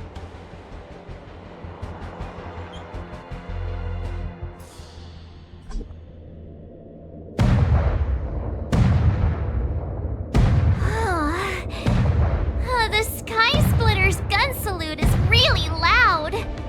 So this is what the war dance is actually like? I feel like my eardrums are going to burst. Well, how could they expect to attract people to come and watch if they didn't make a huge spectacle? March, you haven't forgotten what you came to do, have you? As a representative of the Xianzhou Lafu, I will defeat all challengers. That's the spirit. Sounds like you're all fired up. If you could just keep your legs from shaking so much, it would be more convincing, March. As the saying goes, the disciple takes the toil of their master. Remember, You are here under the identity of a lawful swordmaster, taking the place of your no-good master Yenqing as the ringmaster. But what am I supposed to do if my opponent for this round is super talented and just wipes the floor with me in seconds? I'm still a beginner in swordplay. I don't know where I got the confidence when I agreed to help General Huaiyan. Come on, there's no need to worry about that. If you are defeated, then your opponent shall have to answer to me. Although, if that happens, the honor and the glory of the Xianzhou Luofu shall all be taken by the Zhuming. Master Yun Li, please, I'm about to compete. Can you say something that will give me a little confidence? March, think about the great storms that you, nameless of the Express, have weathered along your many journeys. There's no doubt that you have faced far more terrifying enemies than your opponents here today, right? Don't you feel a lot more relaxed looking at it that way?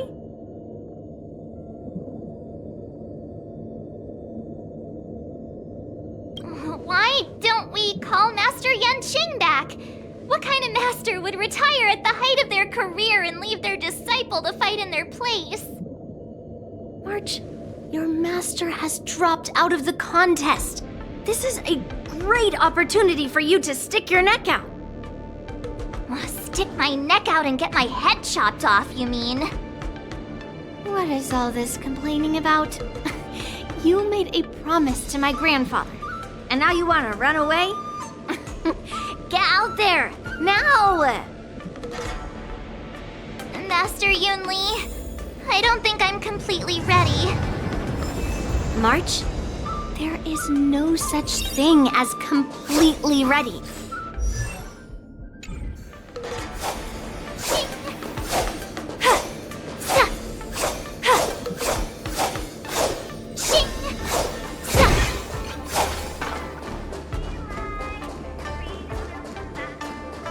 Miss Yun?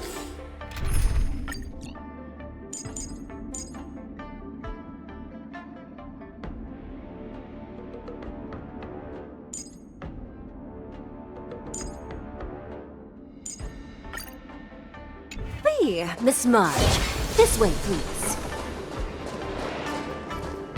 I was informed of your arrival by Madame Yukong and came to greet you personally. The news that you will be the ringmaster in place of Lieutenant Yenqing has been made public, Miss March. Just now, as I passed the contestants' hall, I overheard them all discussing this news. The most common question I heard was, who is March 7th? If they ask you this, how will you introduce yourself? Do you have something prepared?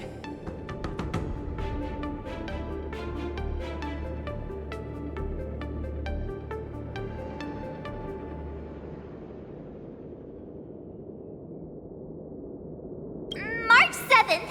The invincible March 7th!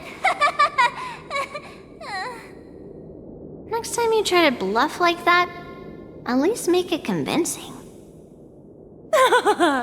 I see you are both quite relaxed. Impressive, given the imminent danger you face. Miss Yun Li's contestant information was registered for the war dance a long time ago. However, as a last-minute entry, the Skyfaring Commission has taken care of the necessary procedures for you, Miss March 7th. Please, follow this path. The contestant hall is just up ahead. Thank you, Miss Shikwe. Come, let's take a look around the contestant hall.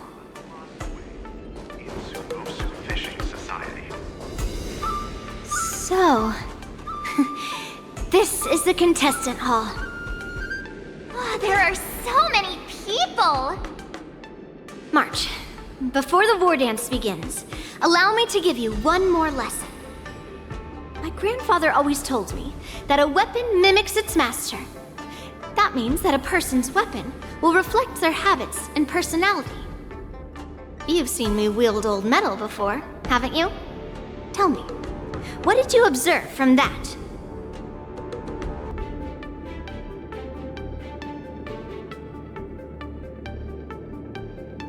Master Yun Li's old medal is taller than a person. Being able to wield a weapon like that must mean that you have ridiculous strength, right? Observing the weapon that your opponent uses, assessing what kind of battle skills they excel at, and where their weaknesses lie, is the key to victory in battle. A shockingly heavy sword like mine, for example, is obviously not suited for a long, drawn-out battle. So, it would be best to find a way to drag the battle out. Why would you tell me your weakness? That's the only way to ensure that we have a fair fight, don't you think? I don't want to see you go and lose to someone else, after all. Now is a perfect opportunity to learn how to evaluate your opponents. Let's use the people here in the contestants hall to practice. If you know yourself and know your enemy, you will not lose in 100 battles. Know myself and know the enemy. Let's see, who should I ask first? Taste the ocean, but the lost way is closer fishing society.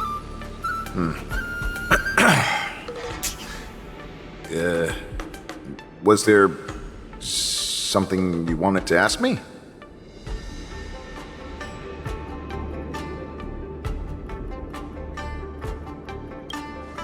If I had to think of a weakness,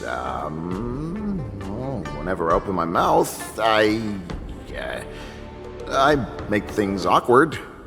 Does that count as a weakness? Oh, I understand what's going on, Miss March 7th and Miss Yun Li. I'm actually not a contestant. I'm just here as a security guard.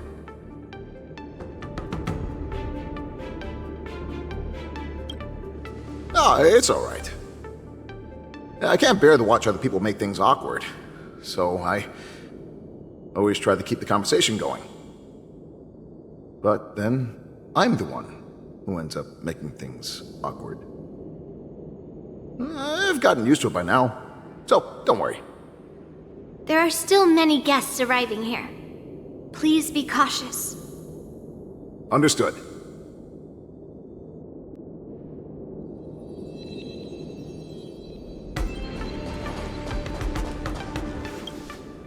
Ugh.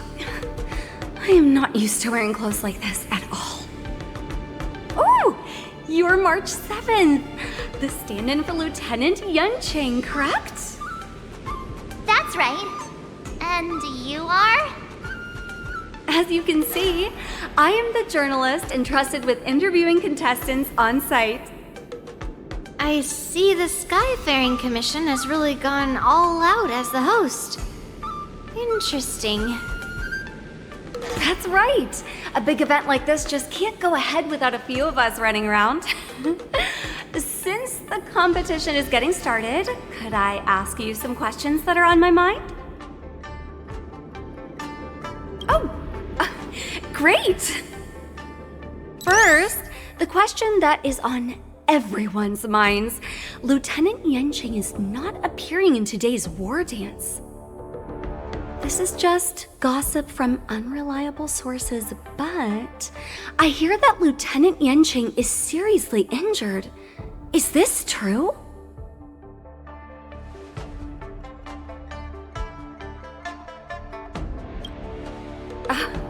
My apologies. This was very unprofessional of me. I see that Lieutenant Yunqing has his own affairs to tend to.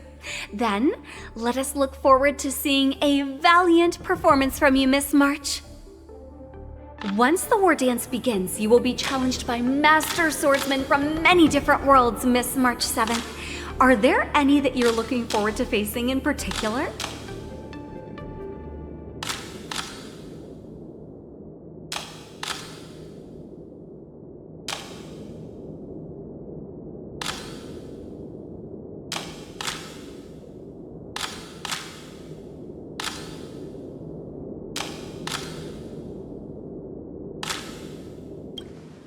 May I ask who that might be?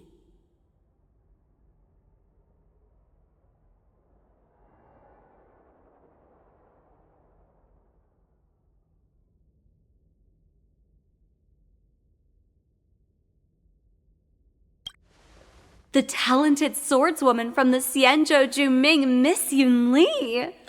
I look forward to a spectacular battle between you two. Thank you very much for accepting my interview. Much appreciated.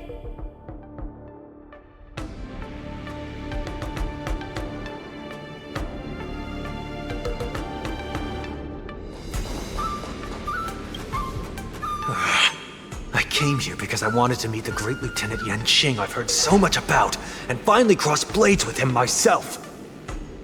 Who would have imagined that he would take a disciple and have her be the ringmaster in his place? This is no more than running away from a fight, and is a great dishonor to the Yaoqing. This last-minute replacement, March 7th. Who exactly is she? That's right! I'm the March 7th that everyone's been talking about. What? You're March 7th? Don't worry. I'm a newbie swordmaster who's only been practicing the art of swordplay for half a month. March 7th. Standing before you is a seasoned Cloud Knight who has practiced swordsmanship for over 200 years. Tricking the opponent into underestimating me is a valid tactic too, right? The first round of the war dance is about to begin. Are you feeling okay, March? Me? I'm fine. As soon as I saw all these people gathered here, I suddenly felt weirdly relaxed.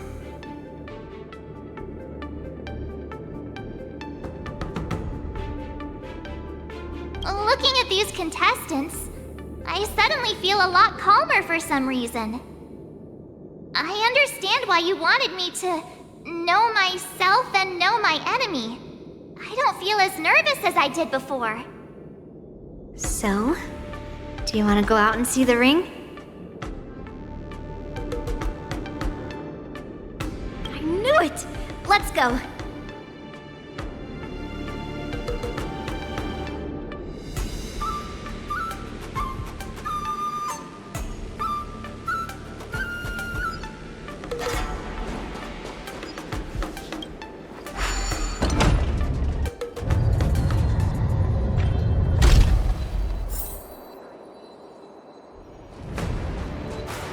Walk through here, we'll be able to see the War Dance's official venue.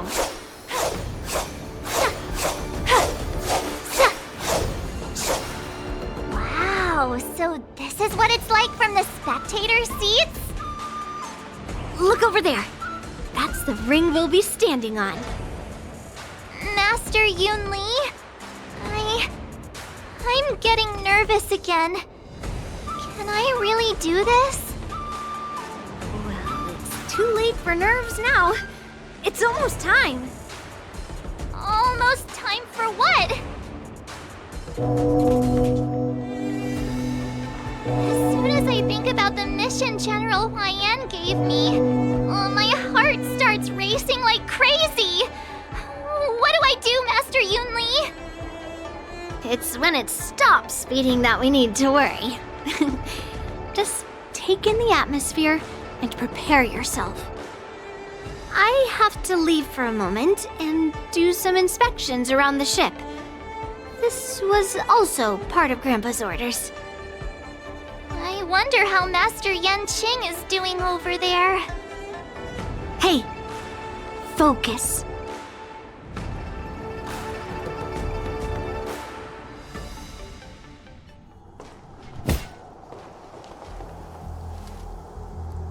General, report! The teams are in position, and the Skyfaring Commission has taken control of the Starskiff lanes. Activate all side cranes and have them scan everyone coming in and out of the port. Remain vigilant at all times. Any suspicious movements must be suppressed as quickly as possible before the situation gets out of hand. Yes, General! You two, follow me.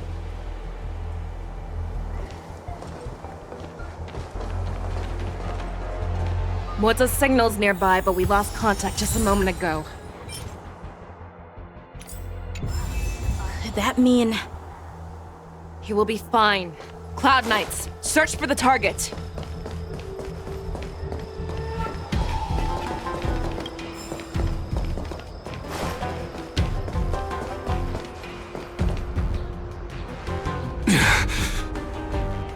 All of you, get out of my way.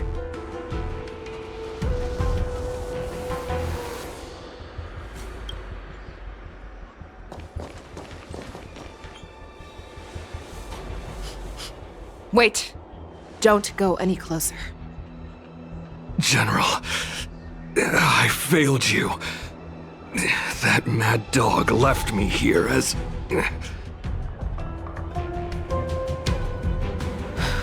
A declaration of war. That's right. I've been holding back the urge to slit his throat all this time. Well, Lord Hoolay ordered us to remain here, just to see. If you, the great Merlin's Claw, mortal enemy of the Borison, are able to join him in a little hunting game. Hunting is not a game. It is a battle of life and death. Are you ready for your death, abomination? Die, you lovely beast! Die! Save your breath! Burns to ashes! Think you've won? Your head has been a road of no return for all of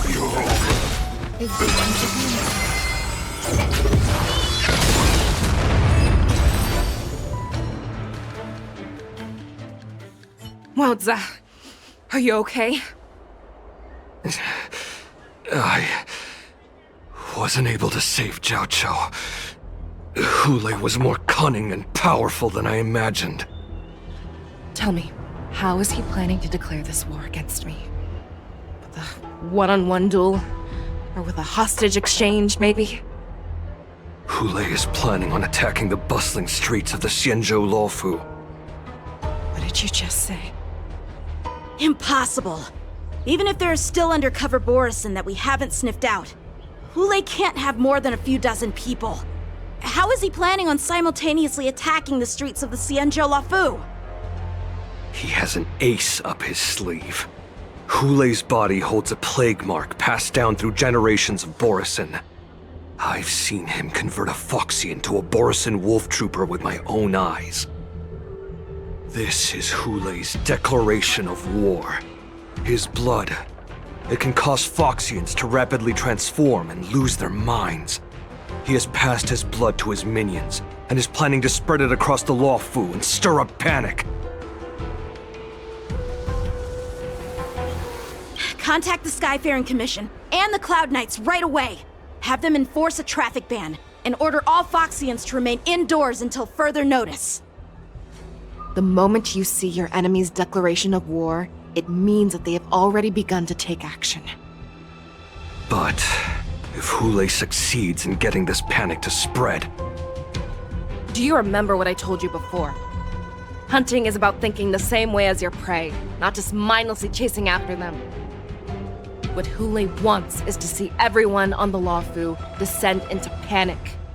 He wants to see us lose our minds and waste our limited manpower scouring every inch of the Luofu for signs of an attack until we exhaust ourselves. It's like that party game that the people of the Yaoqing love to play. They hide an object under one of several bowls, then move the bowls around and have you guess which one the object is underneath. The way I see it, this is all nothing more than misdirection. No matter what Hule does, there is one truth that cannot be changed. He is trapped aboard the Xianzhou Luofu. The only way for him to escape is to find a ship.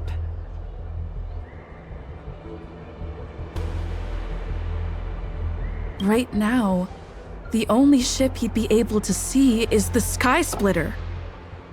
In his eyes, that ship is full of countless hostages. That would be the best place for him to go. So, That will also be our final battlefield. But if we're wrong about this, if he goes somewhere else, or if he does as he said he would, and his minions infect the Foxians everywhere with wolf blood, what do we do then? Are we just supposed to abandon those less likely locations? This is another lesson that you must learn outside of swordplay. Weighing your options and making a decision. There are always questions that we will ask ourselves, but never be able to answer. Before making a decision, we must destroy any hesitation that we are holding on to. Once we make a decision, we must fight off any regrets. There is a chance that we will make the wrong decision, and allow our allies to be sacrificed in vain. There is a chance that we will predict our enemies' movements correctly, yet underestimate their strength and be overwhelmed in battle. But being lost in hesitation and failing to take any action will always be more harmful than taking the wrong path. We must make a decision, no matter what. Everyone, listen up. I will personally take charge of Starskiff Haven, evacuate the people, and prepare for any possible attacks. I will do my best to ensure that things are safe on the ground. Nameless, please lend us your strength as you did when the Ambrosial Arbor was reborn. I need you and Wildza to go in search of Jiao Cho.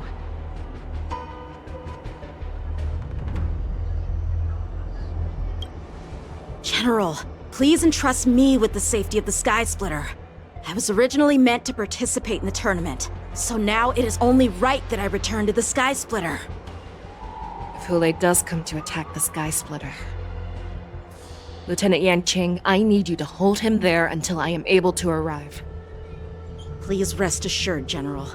If he dares step foot on the Sky Splitter, I, Yanqing, swear on the blade in my hands that he shall not escape.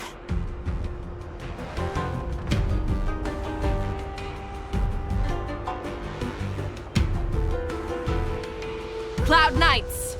The Borson have arrogantly decided to challenge us on Xianzhou territory. They vow that they will unleash a bloodbath along the streets of the Xianzhou. The unarmed civilians of the Xianzhou and countless visitors from afar are under our protection. Let me ask you, as Cloud Knights, will we allow the Borson to succeed with their plan?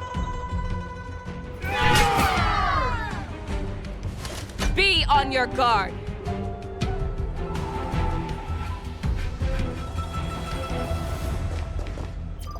Calling Starskiff Haven. Have all Cloud Knights be on full alert for Borson attacks. Fei Shao, the ports of Starskiff Haven are crawling with wolf-like creatures. They're moving fast. Hold them back! I will be there immediately!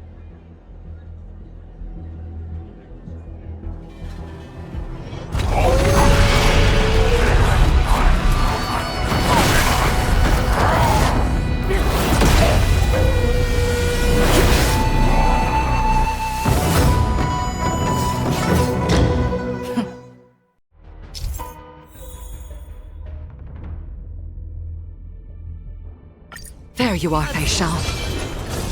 Madam Yukong! After 30 years, we find ourselves fighting side by side once more. It's been a while since I've let loose. Let's get this started. Remember, you are still on the Lawfu. Try not to go too wild. Let's save some time. All together!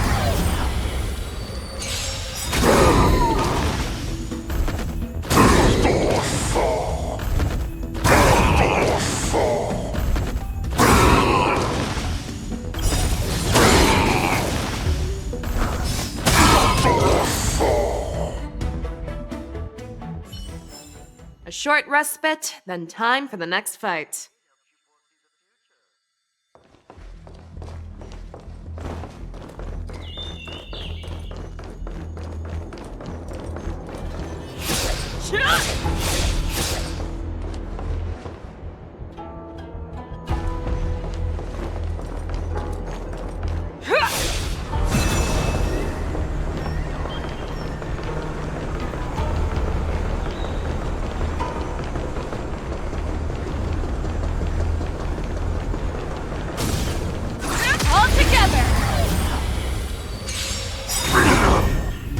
fangs and claws got dull?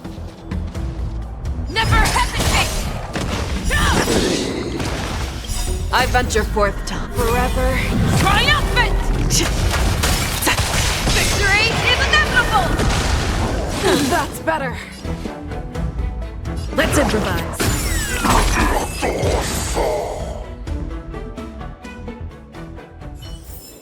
A short respite, then time for the next fight.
We have cleared out the enemies in Starskiff Haven.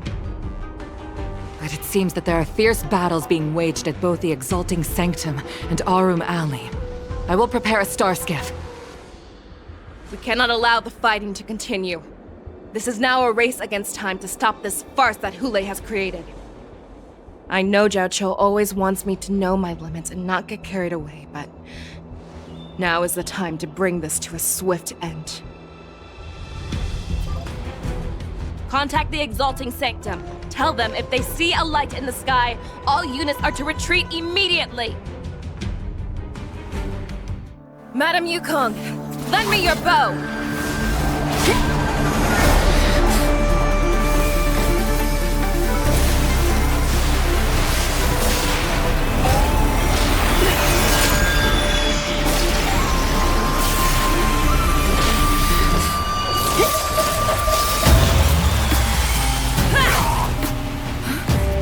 Everyone, out of the way!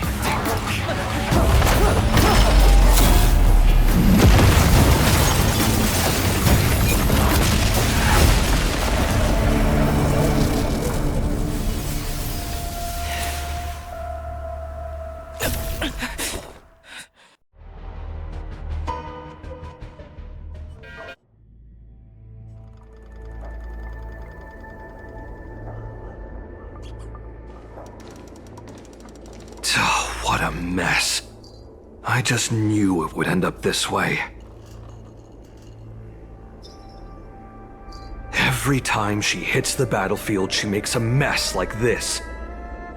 She didn't even leave a single survivor to get intel from. One of these men must have known about Hulei and Jiaoqiu's whereabouts. That was one of Fei Xiao's arrows. Who knows what she used as an arrow to fire all the way over here?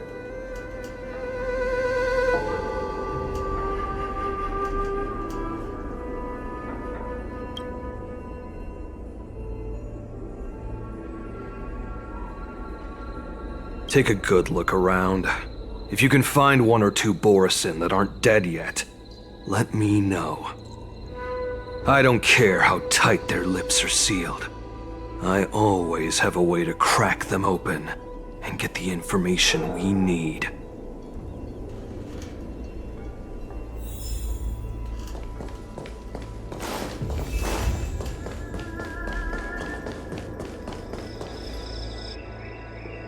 What a terrifying attack.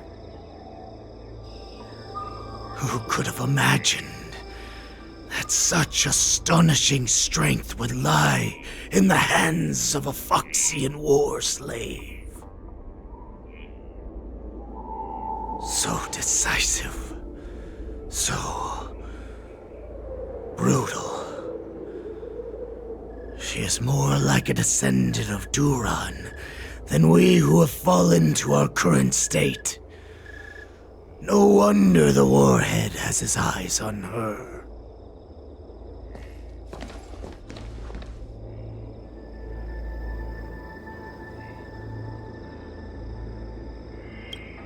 I remember you, Mock Talk. You are harder to kill than a cockroach. But the fact that you have willingly shown yourself saves us some time. It is not too late for you to surrender. Tell me, where are Hule and Jiao Cho?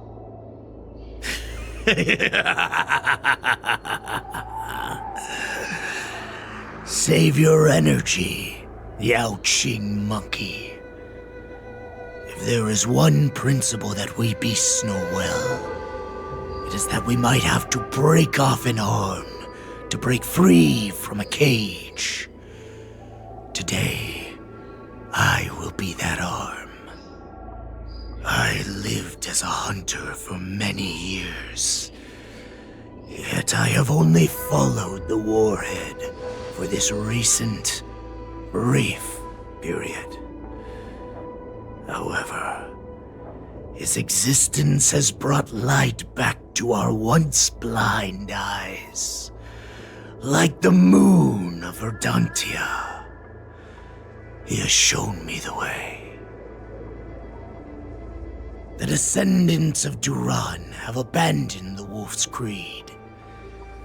In order to ensure our survival, we took solace in the shadows and fed on one another. We were no longer wolves. We were no more than rats, living a dirty and pathetic life. Thanks to the gift granted to us by Lord Hule, I have shared his vision and his blood. The descendants of Duran should live for the victory of the pack, and they should die for it as well. Come, Yao Qing man. Show me your fangs. We will fight to the death! Puh! How honorable, you mangy dog. But you seem to have misunderstood.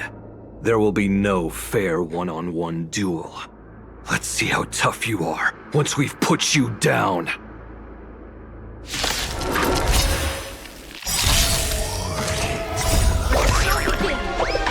It boils in my veins.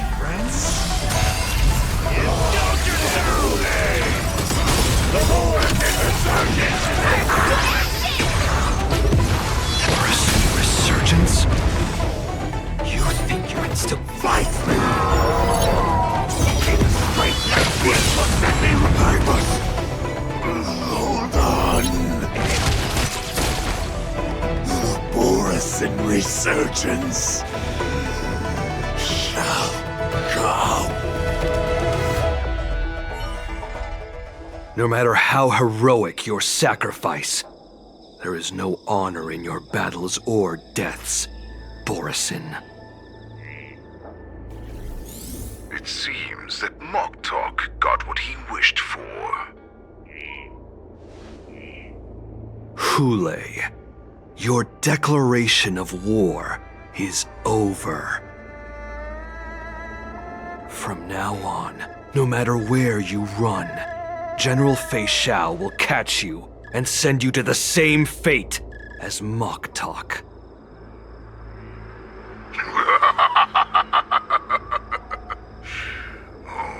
Your tongue is sharper than your claws. Don't stand in my way, child. Have your general speak with me. Our little hunting game is not over yet. Stand down, Wanza. I am here, Hule. What do you wish to say? The Merlin's Claw. Though we have never met on the battlefield, I have heard many interesting things about you from both my men and your healer. The people of the Xianzhou must be quite brave to allow a Foxian war slave with Borisin blood to ascend to the position of general. Has no one ever questioned that lineage of yours?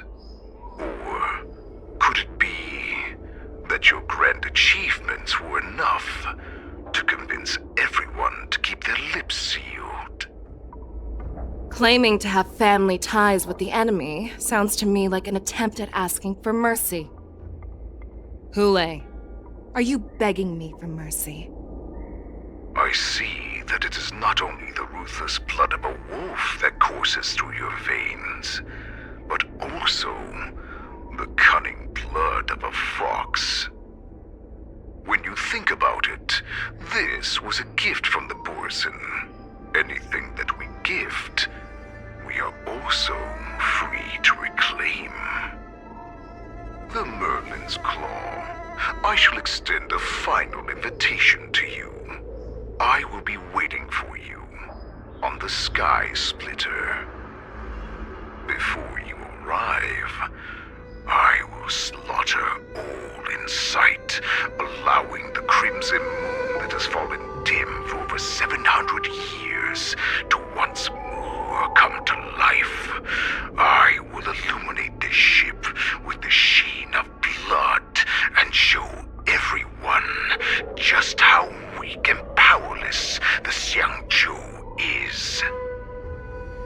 Then, I will pilot this ship through every blockade and barrier you have prepared and begin my journey home. This ship shall be the flagship for the Borison Resurgence. Before I finish these tasks of mine, you have a chance to stop me or die at my hands. This is the path that I have prepared for you. I accept your challenge, Hule. Because the very moment you stepped aboard the Sky Splitter, you stepped onto your path to ruin.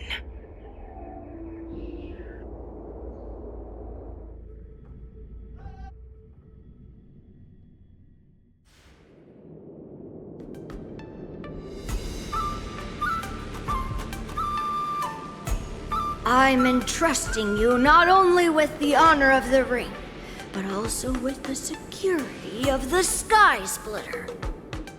That's easy for my grandfather to say. But this mission doesn't seem so simple anymore. The first round of the tournament is about to begin. I wonder how Yanqing and the others are doing. According to the plan, I should seek out the Cloud Knight soldiers aboard the Sky Splitter and see if they've discovered anything. Maybe I should take a moment to meet with March before the tournament starts. March is in the contestants' lounge right now. I wonder how her preparations are coming along. March, it's me, Yunli. Are you okay? Ow! Just a moment, I'm coming. She's still a nervous wreck. You still seem nervous. I wasn't this nervous before. It's just being alone in this lounge, I can't stop thinking about everything.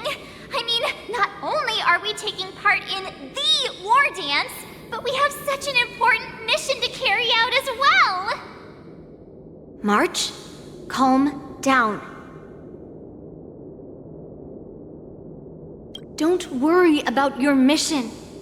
You have me here too, right? I know my grandfather said that you must represent the Luofu as the ringmaster. But don't let that intimidate you. Ask yourself, you are a nameless of the Astral Express. You have always been free to come and go as you please. So why did you board the Sky Splitter with me when my grandfather gave us this mission? Why? Because I also want the war dance to go smoothly.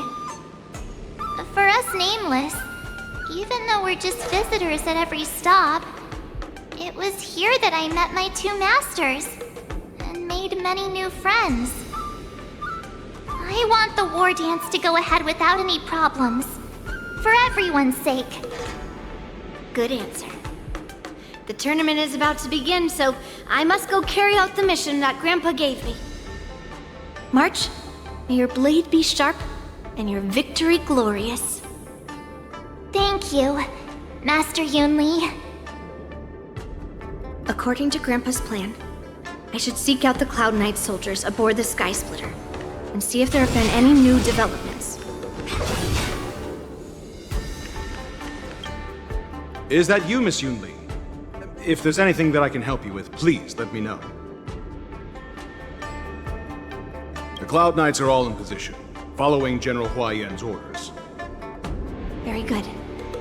Although, there is one thing I want to confirm with you. Unfortunately, we don't have any means to distinguish between Borisin and Foxians. However, you can rest assured that the Cloud Knights are working hard to investigate the source of the forged identities. All Cloud Knights on the Sky Splitter have their own responsibilities and wouldn't dare neglect their posts. March 7th and I could already tell.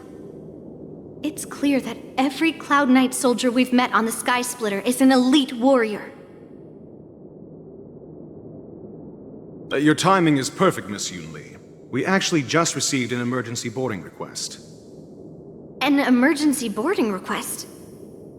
It wasn't on the Sky Splitter Starskiff registry, but all the documentation checked out. Who would be boarding the ship at this time? Where are they? I'll go check it out. The Starskiff is using the contestant docking bay. Would you like me to lead the way? No need. You have your own duties to take care of. I will be fine by myself. I have to check on this immediately.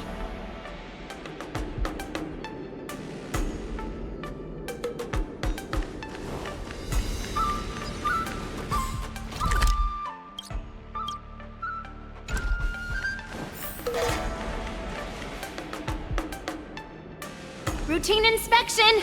All passengers, please prepare for an inspection! So this is the suspicious Starskiff. Where did the passengers go? I'm going to count down from 10. If you do not come out, I will destroy the ship. 10, 9, 8, 7, 6, 5, 4. Time is running out. 3, 2, 1. Wait a second!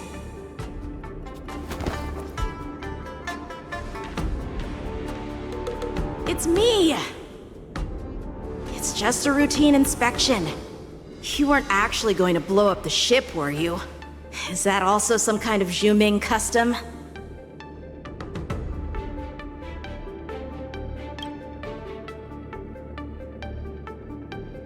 Wait! Even though the Borisin can disguise themselves, they can't turn into someone as short as me. Put your sword away. Didn't little Yanqing claim he was going to give up being the ringmaster and go on the hunt instead? Help shoulder the general's burdens? The Borisin on the ground suddenly launched an attack. General Fei Xiao was concerned that this was all a diversion by Hulei, so I requested to come to the Sky Splitter and provide support. I can't believe you ended up back here on the Sky Splitter after running around all over the place. But you're too late to enter the tournament now. Following Grandpa's plan, our disciple March is taking your place as ringmaster. Aren't you proud of her? When I first heard the news, I was definitely proud, but also a little concerned. More manpower is always a good thing, since the Sky Splitter is so large. Oh, and by the way, you should know that... What's happening?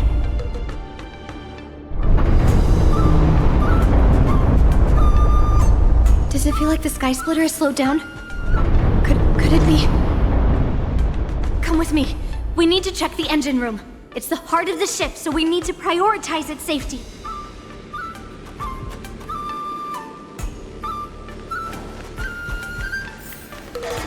The war dance is about to begin. Contestants, please make your way to the arena. The engine room is just up ahead. Let's go.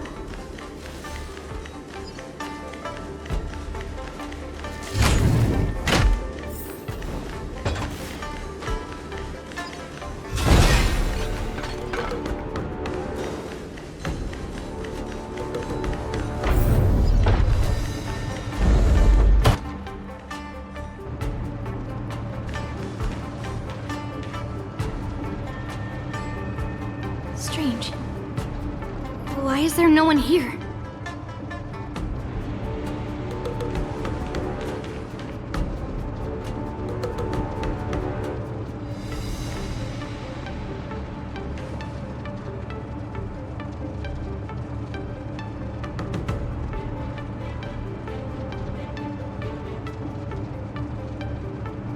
The Cloud Knights.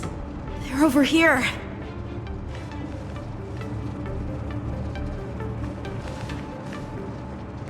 And you should be lying alongside them. Don't worry, children. There's plenty of space to hide your bodies over here. Even though I truly hoped that the war dance would go ahead uninterrupted, and that I was worrying for no reason. Now that these guys have finally shown up, it's a huge weight off my mind. Bring it on, you abominations!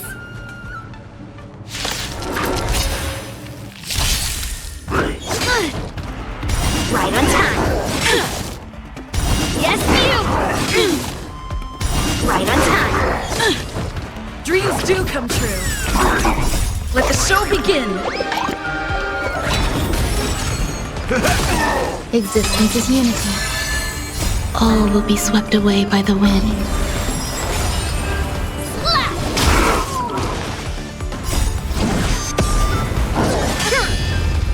See through clouds! If we found 2 wolves in the engine room, that means that even more abominations have infiltrated other areas. Hule is already aboard the Sky Splitter! There's no time to talk about this. The war dance has already started. If my guess is correct, the Borisin will most likely use the ceremony to begin their slaughter. Let's go. We need to get to the war dance ring.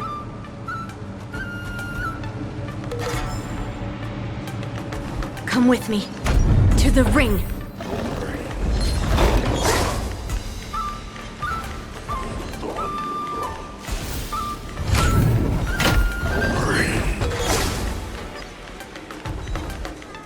This way. We're not too late. We would like to welcome all of our honored guests and contestants to the Xianzhou. We would like to welcome all of our honored guests and contestants to the Xianzhou Luofu's Luminary War Dance Ceremony. Before we get the first round underway, our organizing committee would like to introduce you all to a host known throughout the cosmos, Mr. Albert. He is here today as our special guest host.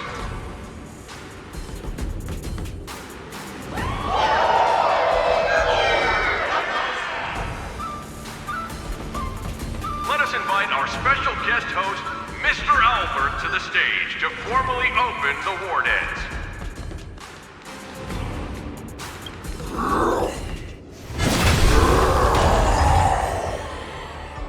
Your war dance ends here.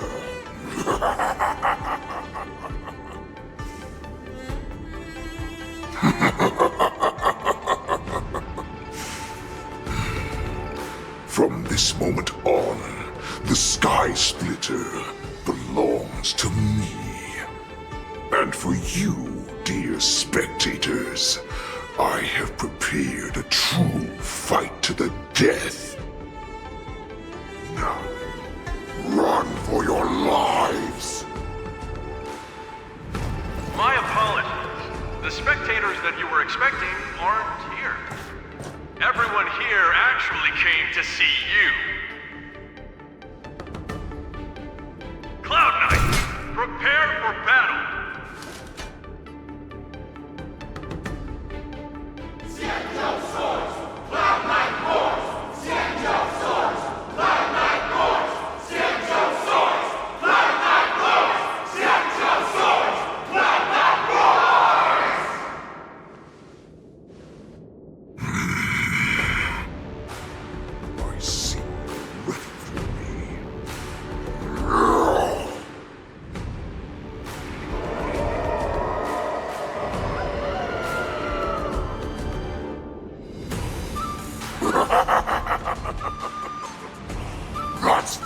too.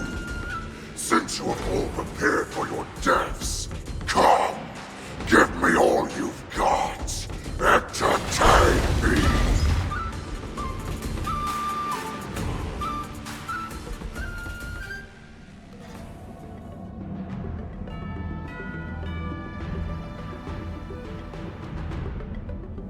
Surround your enemy, but leave one side open.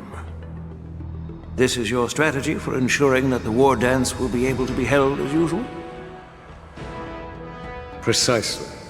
When Hule escaped, we should have cancelled the war dance immediately. No one can predict where a wild beast like him will attack. Yet festivals and celebrations like this are likely to become targets. However, preparations for the war dance were in the works for so long, I couldn't bear to announce its cancellation. So I thought, if the show must go on, then let it go on. But that doesn't mean that the war dance we hold today has to be the real event. All we need to do is swap all the spectators and contestants aboard the ship with Cloud Knight soldiers, and the Sky Splitter, soaring high above, will become the ultimate battleground for our hunt. But what do we do if Hule is not planning to attack the war dance? Then we just need to draw his attention to the Sky Splitter. We'll have the Skyfaring Commission clear all transport lanes and cut down Starskiff traffic. Then, when the time comes, there will be only one ship in the sky, and he will have no reason not to attack. General Fei Xiao will be in charge of scaring the wolves and cutting off their other means of escape, making him think that this will be his best way out. Given that the Borisin already have insiders on the Law Fu, I will be in charge of putting pressure on them, making them focus solely on keeping themselves safe. Very good. Then I'd better dust off my weary bones too. I will go with the Skyfaring Commission to guard the Jade Gate and ensure that things do not spiral out of control. Knowing that Elder Huayan is part of our last line of defense is a great comfort.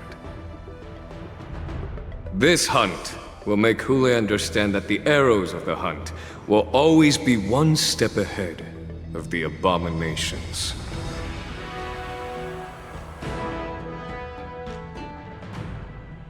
That jolt just now. What's going on? It feels like the entire ship has started to slow down. Borisin must have actually infiltrated the Sky Splitter. Based on General Huayan's orders, it's time for me to take action.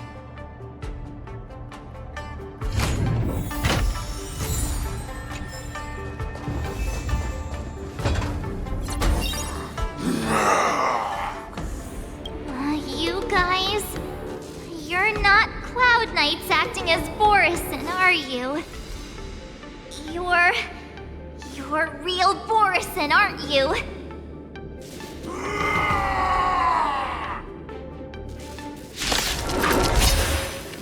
Oh, looks like the General's arrangements are finally coming in handy. I need to find Yun Li and the others as soon as possible. Eternal.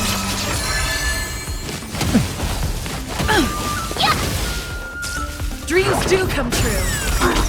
Let the show begin. My friends, indulge yourselves!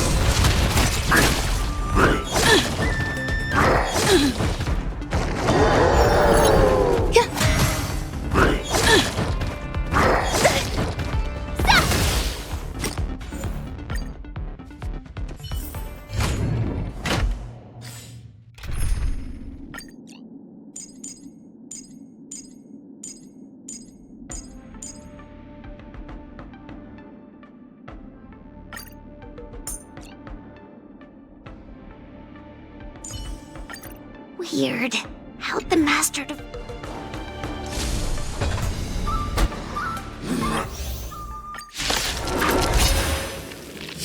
Looks like the General's arrangements are finally coming in handy. I need to find Yunli and the others as soon as possible. Answer me.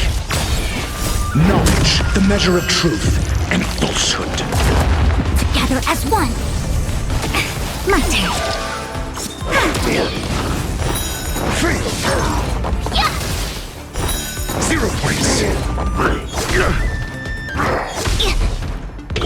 A test. Free. Awesome! Azure Dragon, White Tiger, less cards, swap, dead!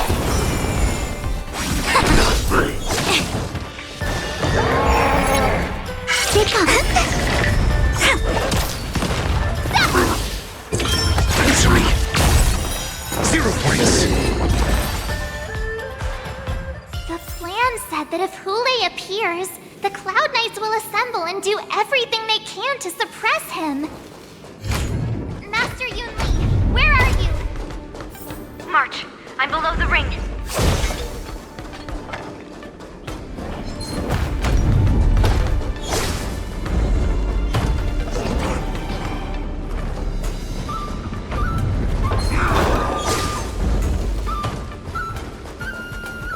The hall below the ring.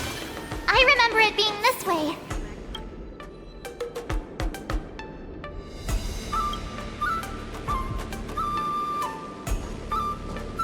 Master Yanqing! What are you doing here? I was concerned about the safety of the Sky Splitter, and my dear disciple, of course. Yanqing, the wolf you are hunting is standing above us in the war dance ring at this very moment, facing the Cloud Knights. This war dance will not be seen by the people of the Xianzhou, nor will it be just a ceremonial sword fight. This is a battle to the death that offers no honor, only mortal danger. March, are you ready?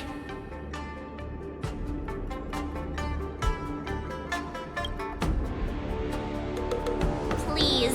I am March 7th, a sword master who will represent the Luofu in glorious battle. Yunli, Miss March, may your blades be sharp, and your victories glorious. May your blades be sharp, and your victories glorious. May your blades... Ah, forget it. Let's go and make this a quick victory.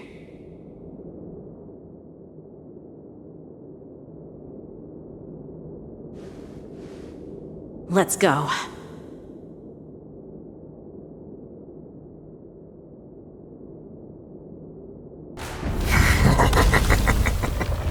So feeble. Such weakness is truly pathetic.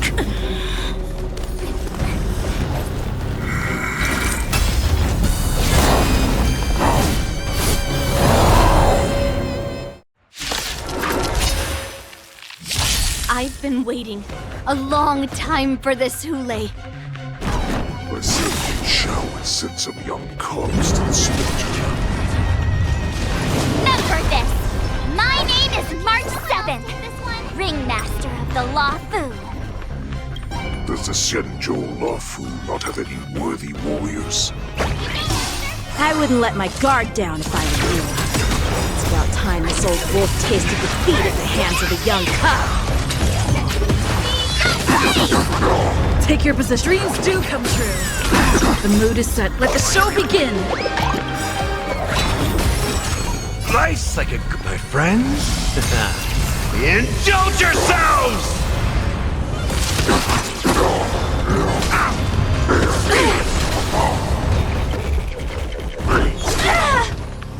You think a little ambush is enough to defeat me? I will make you understand just how wrong you are. Such insane power! This is more Fine. than a battle. You can be a little opening out for me. We shall finally arise. Fight!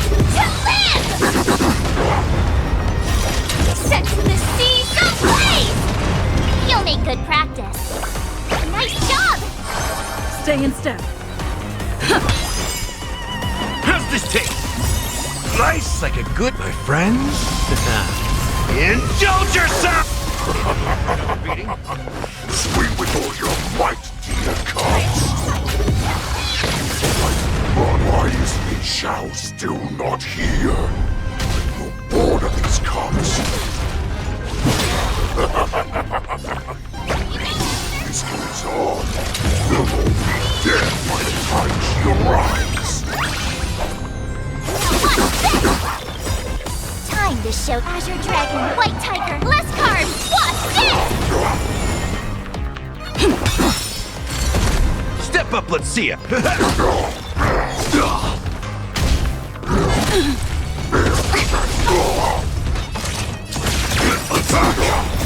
Until everything burns to ashes! We fight to live! Ready to shine! Recalibrating. It's nothing.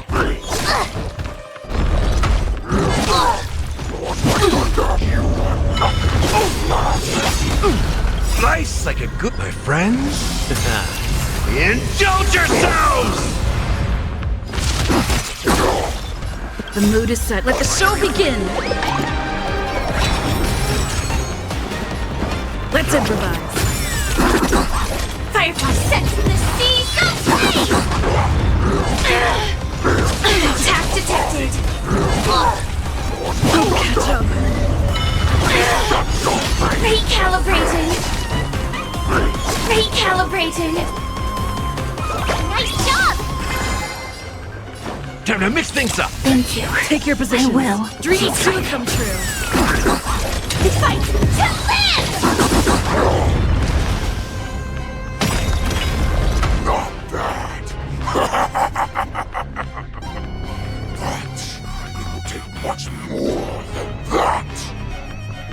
Your feeble weapons are like blades of grass. Like unbreakable rock.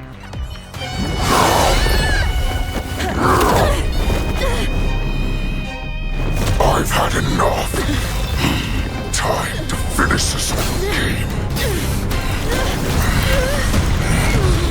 What's happening?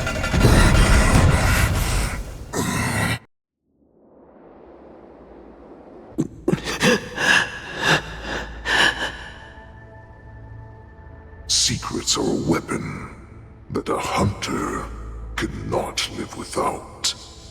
Those that have no secrets are no more than prey, cut open and waiting for death.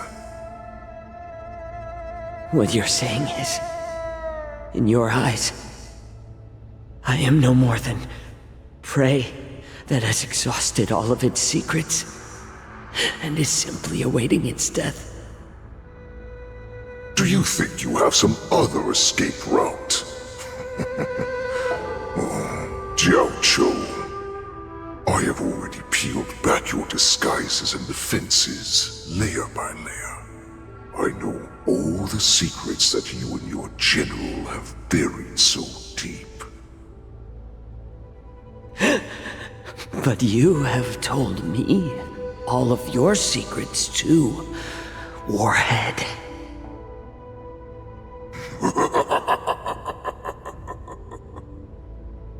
Oh, but you will never have a chance to use them. You will be buried with them right here, although you are a fortunate one. After all, you will avoid having to see the tragic future that awaits your general. I'm sure she understands her fate far better than you ever will.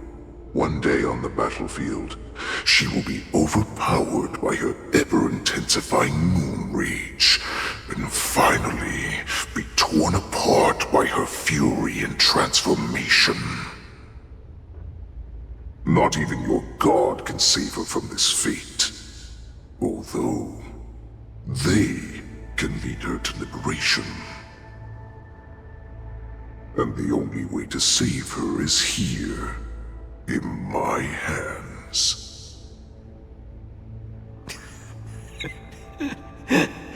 Are you the healer? Or am I? Are you really that certain of your own judgment? I must leave, Foxian. But before I go, you know what I must do, don't you? Drink blood wine. I hear it is a Borisin custom to kill prisoners and drink their blood before battle to stir up their madness. You really did put hard work into researching us. It is a shame that this is where your journey ends.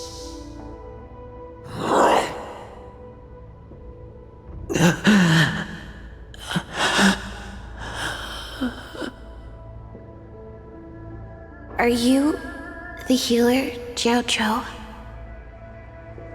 Is there anything that I can do for you? I heard that you saved me. There's no need to thank me. If you're a healer, can you cure my moon rage? And what if I can? Do I just sit back and watch as you head back out to die in battle? Listen to me, child. Your condition is not suited for the battlefield. Okay, then can you cure war? What are you talking about? I'm just a healer. All I can do is... So all you can do is heal us and let us go cure war. Such arrogance, young lady. This war has been waged for thousands of years, and it will only continue. What do you mean by cure war? All you will achieve is getting yourself killed. You healers work yourselves to the bone to save people, even though there will always be sickness and death. So we will also keep fighting. I cannot speak for the dead, but I know that General Yueyu, as well as all the warriors that never returned from battle, will not have died in vain.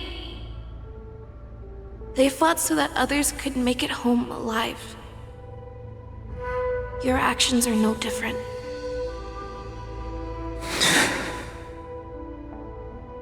Jiao Zhou, this is an order. Cure me!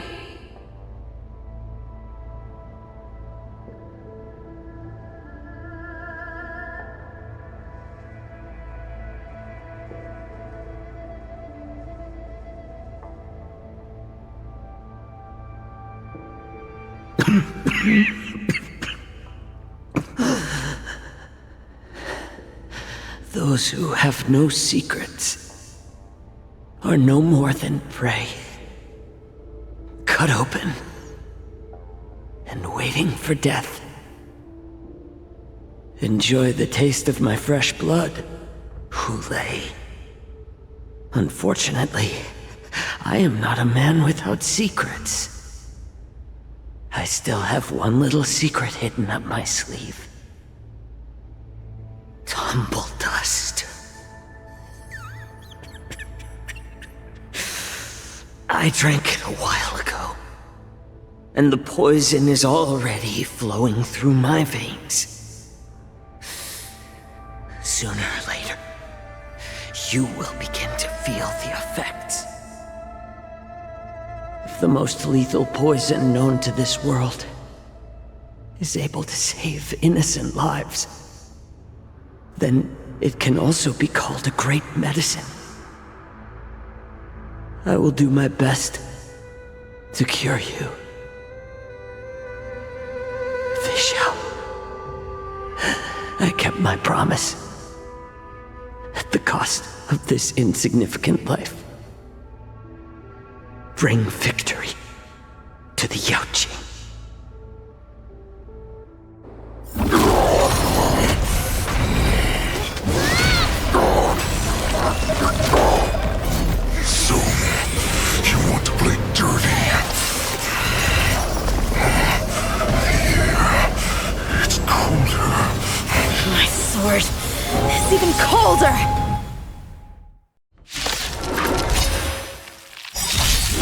Hulei's movements are slowing down?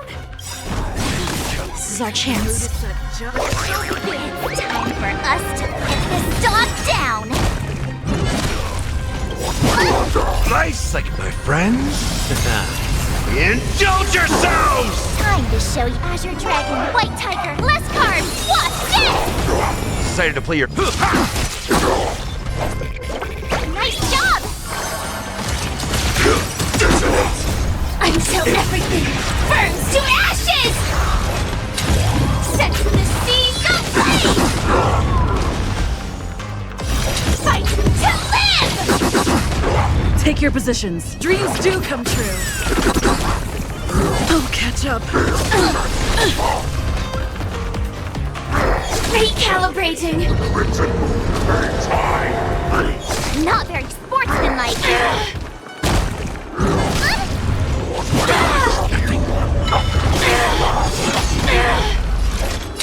Set the seas ablaze!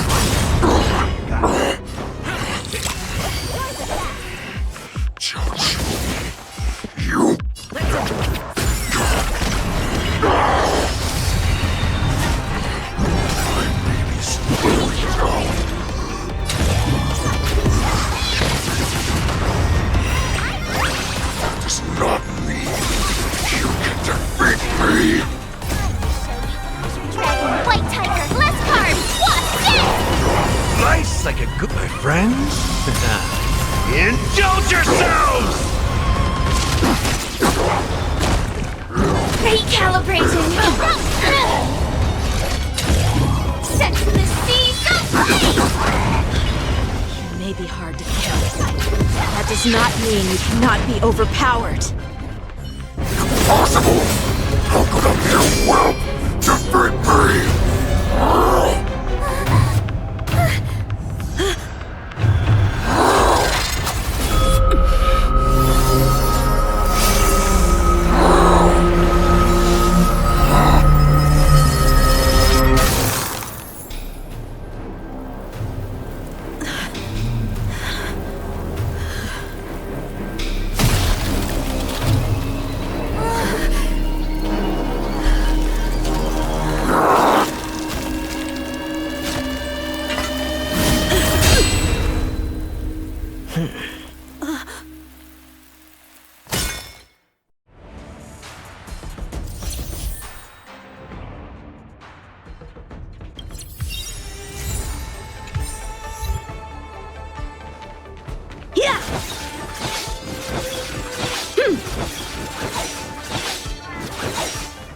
The hunt is finally over. Thank you for holding out so long. The Cloud Knights are withdrawing as we speak. Lieutenant Yanqing, how are you holding up?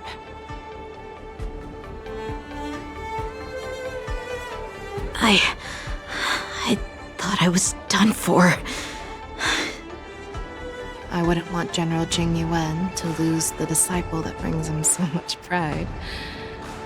When I sensed that Hulei was not on the ground, I raced to get here as quickly as I could. Who would have imagined that I would arrive late to the battlefield for the first time in my life? No, perhaps you young ones' blades were just too fast for me. I originally thought, in the best case scenario, you would team up and hold this beast back while protecting yourselves. However, you joined forces and defeated Hulei. The youth are truly to be feared and respected. Come, we need to lock up Hulei once again before anything unexpected happens.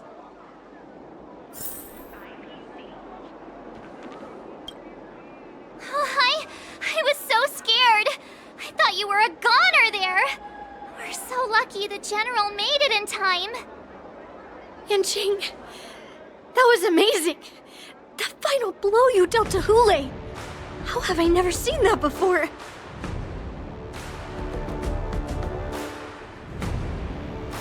Was it really us who defeated Hulei? Why do I feel like he suddenly started to flag during our battle? It must have been our awe-inspiring righteousness, this into his heart. You really are an overthinker. What's the point of worrying about these things? Who cares why he started to weaken? All that matters is that we won.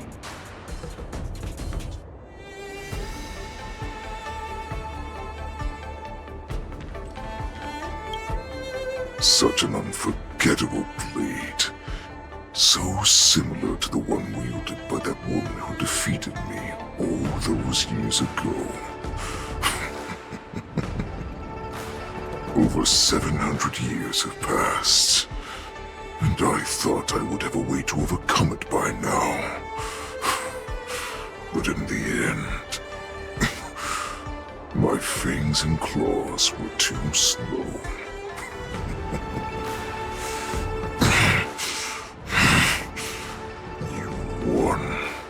Child. Stop struggling, Hule. There's plenty of time for you to be tortured by your regrets when you go back to the shackling prison. Yes, I was defeated, but this was not unexpected. And regardless, you still showed your face, Fei Xiao.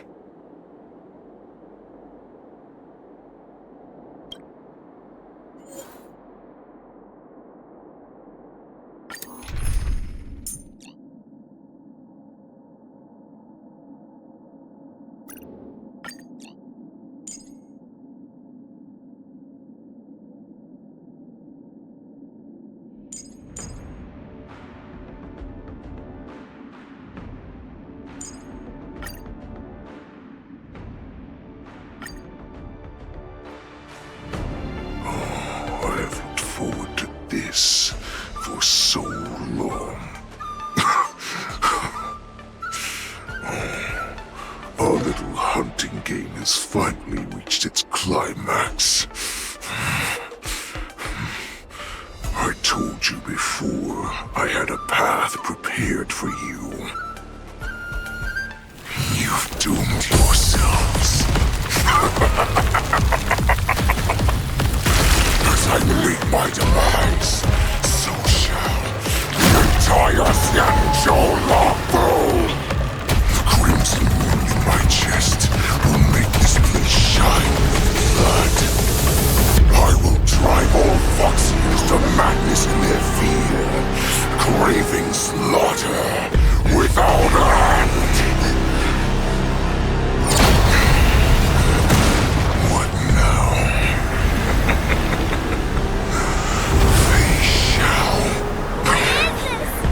This is the heart of the Borisin warhead, a product of the plague mark.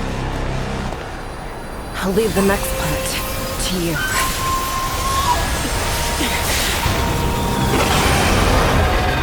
I don't understand. We cannot allow this thing to spread. I will do all within my power to consume this crimson moon.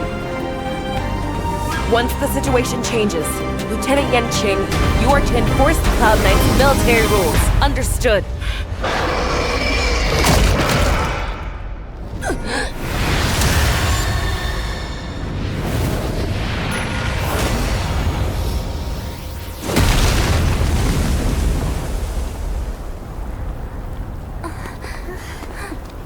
General!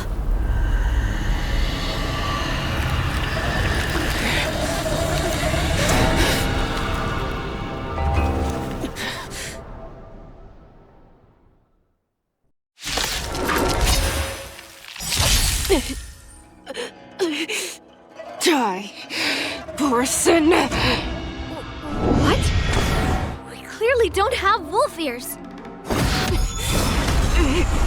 I will not allow any of you to leave the Sky Splitter! Does she think we're her enemies? Hule just wanted to take down the general, even at the cost of his own life. Snap out of it, General! I set the seas ablaze! Take your positions. Let's improvise. Step up! Existence is unity. this fight to live! Stay in step. Dreams do come true. Just when I thought we'd get a minute to catch our breath. What do we do? Do we fight or run? After all this, you still think running is an option? Set the seas ablaze!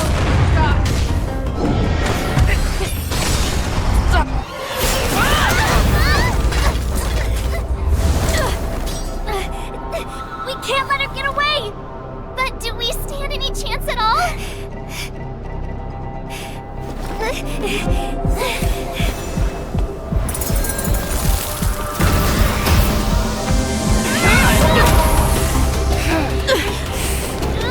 She said, I'll leave the next part to you.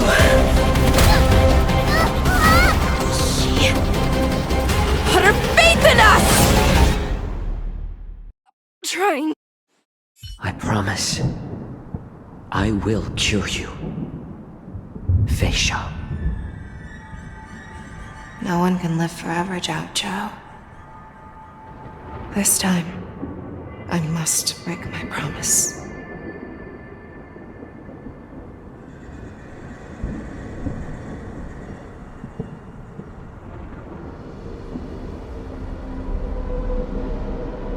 Is this the Sky Splitter? Or somewhere else? Lieutenant Yanqing, you are to enforce the Cloud Knight's military rules. Understood. We can't let her get away! Snap out of it, General! You always leave the hardest battles for yourself. Even now, you would never run away. Isn't it strange that as your enemy, I understand you even better than your own allies? Ulay? This rage, I remember the taste. I know that it was the victory that it thirsted for. The hunt itself.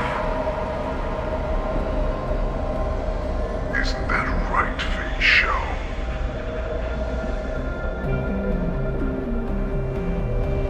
You shouldn't be here. I saw you die with my own eyes. Just consider me a figment of your imagination. Before every hunt, I make preparations for defeat and retreat. But not this time. This time, defeat was exactly the ending I was racing towards. When I learned your story from Zhao Zhou, I realized that he had always been hiding a secret, and that not even the healer himself understood the meaning of this secret. What an ironic fate, don't you think? All this time, waiting for this day to come. I never imagined that this was how it would turn out. But I accept it. Now, let us break through the ironclad defenses of the Arbiter General's heart and see what secret she has hidden in those deepest, darkest corners.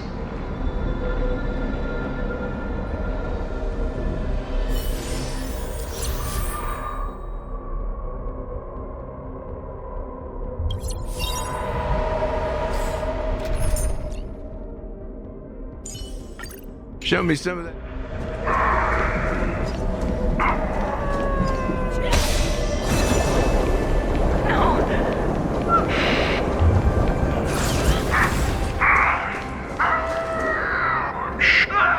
Help me!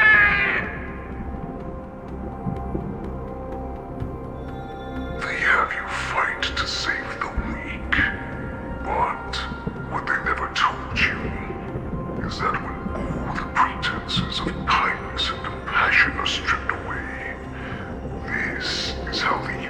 HoYoverse is meant to be.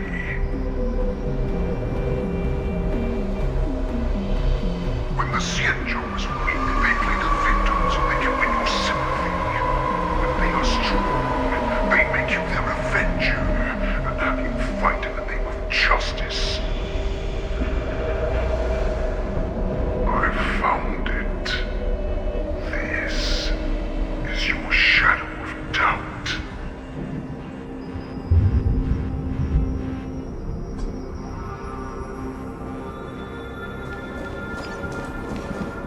So-called survival of the fittest is nothing but an excuse. You cannot weaken my resolve, Hulei. Blinded by the fury of your moon rage, you slaughtered your allies. Erlen's Claw, you have betrayed the Alliance.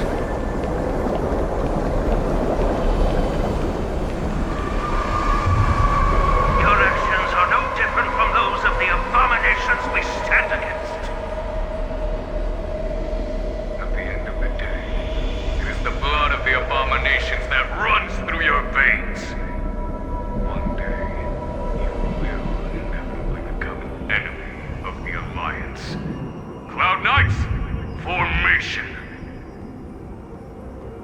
You ran into the arms of your new master's army without hesitation. You thought that you had found freedom, respect, and recognition. But you were wrong. They know all too well that a wolf will always be a wolf. Now, greatest fear is about to come true. You have become an enemy of the Xianzhou.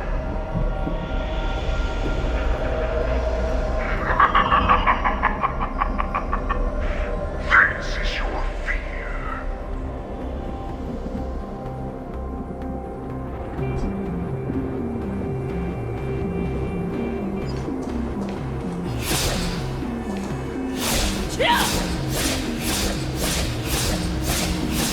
Let's face it, you aim to instill terror within me.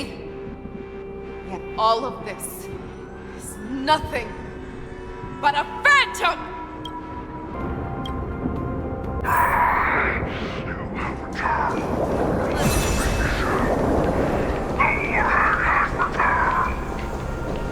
It's time to return to the pack, Fei Shao. No matter how deep the hatred you bear for the poison, no matter how much we may consider each other enemies, I will still show you this path that you never imagined was available to you. Because you made a choice. You devoured the Crimson Moon. You are worthy to become the Borison's warhead. What did you say? The descendants of Duran who came to rescue me hoped with all their hearts that once I regained my freedom, I would be able to turn the tides of battle and change the fate of our people, allowing the Borison to return to their former glory. But this was just a dream used by someone with ulterior motives to manipulate the Borison.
Let's save some time.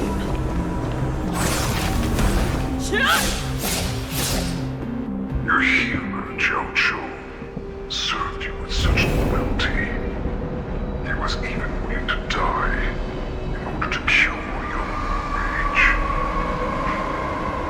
I told him before that the only way to save you lay in my hands.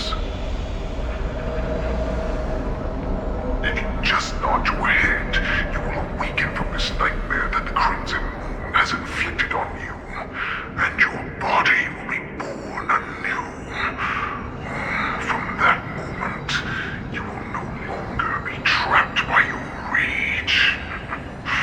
Your doubt will be swept from your mind like dust, and your fear will naturally disappear. So this was the path that you prepared for me? To become a new you? That's right. We are so similar after all. We're both monsters and we're born for war. And we'll die for war.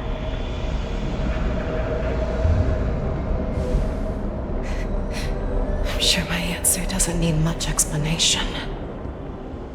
I refuse.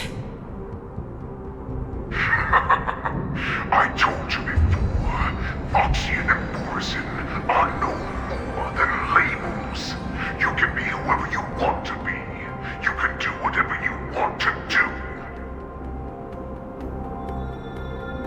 Accept these truths, and the Borisin will bow to you. Destroy them, reduce them to dust, or teach them to become servants of the Xianzhou. You are free to do as you please. Carve your name into the Xianzhou's history books, or into the list of arch enemies. You have the final say.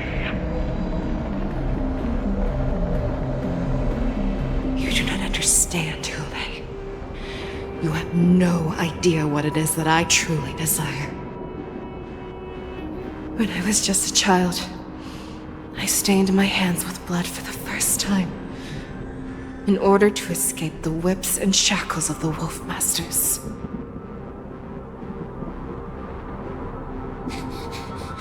Nirgal, don't stop! Keep running! I can't run anymore. Saran, are they catching up? They're still behind us. Don't stop! Nirgal, look up! Look at that light in the sky! That's a shooting star. It's shining down on us. If we just tell it our wish, we can have our freedom. We will all be able to escape. We'll win our freedom and then share it with our cooler brothers and sisters. So you have to run! Quickly! We can do it! We can escape!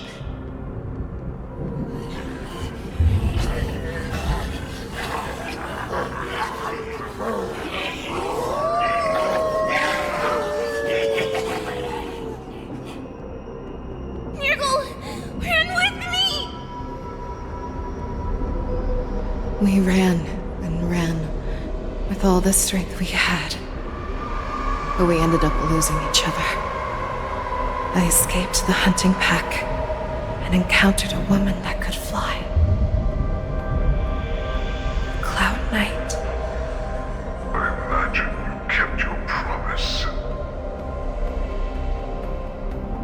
Unfortunately, when I led her back in order to free my Kulor companions, there was nothing left there but a bottomless pit.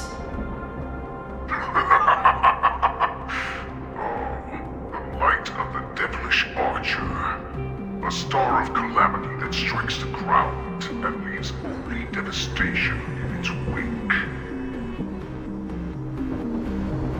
In the years that followed, I followed the trail of that light alongside my Cloud Knight allies, and saw it fall countless more times. Gradually, I came to understand. That light was not some shooting star that carried wishes and aspirations. Each Lux arrow meant that countless lives in a helpless world were about to be obliterated. I prayed to the god of the skybow that I would never have to witness one of these shooting stars fall again. But they ignored my prayers. That's right. They never answer us. They just let us loose in this world to massacre each other. That is why the fierce battle between us has raged to this day. And the gods who never plead nor cry, who watch silently from above, refuse to listen to the prayers of mortals. Then we have no choice but to fight for our own desires. Do you understand now, Saran?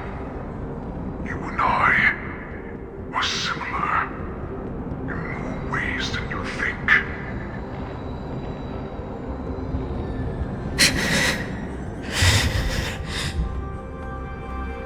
You are a beast that was born for war and will die for war.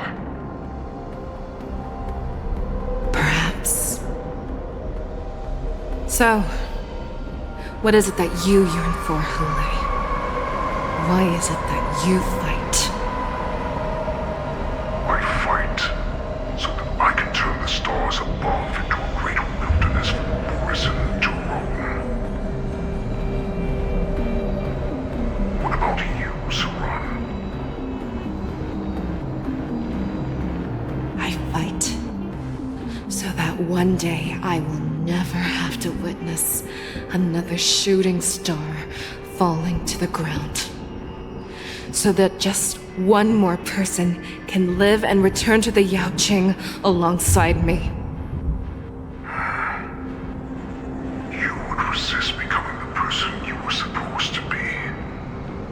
Lower yourself from a free wolf to a domesticated fox just for the sake of one person.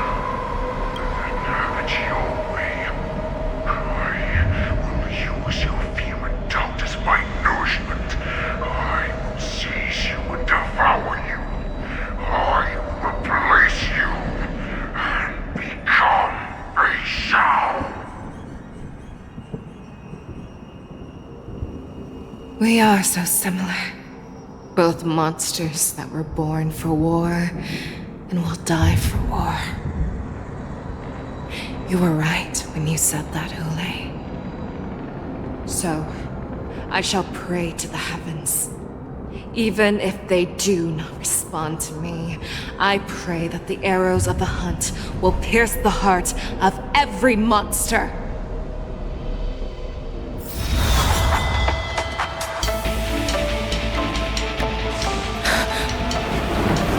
Do you see me, shooting star?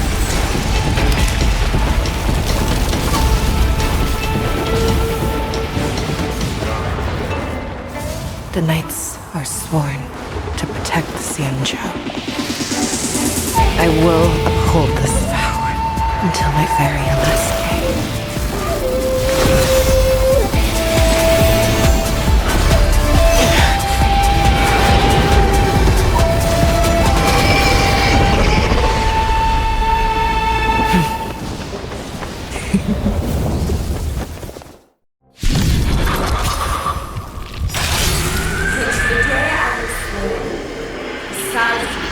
Tears of blood, and all living creatures have bowed and wilted.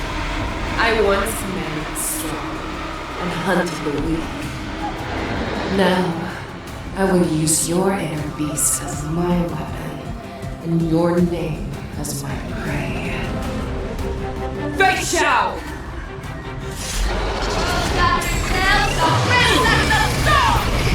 Tear back your disguises and show you how cowardly and powerless you truly are, Hule! A wolf lurks in the heart heart of every Borson and Foxian. The moment you grow weak, it will devour you. Like fire until everything burns to ashes! The mood is set just right. Let the show begin!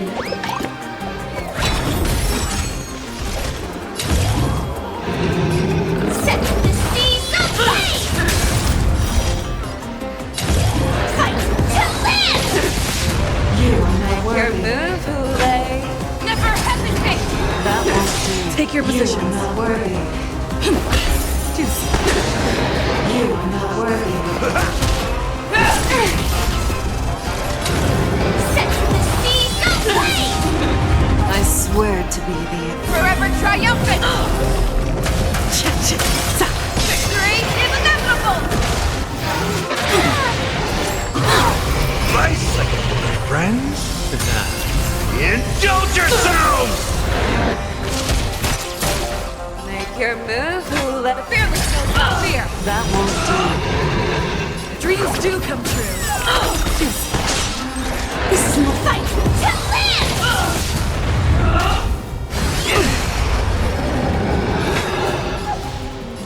Never hesitate! That won't do. Set the seas aflame!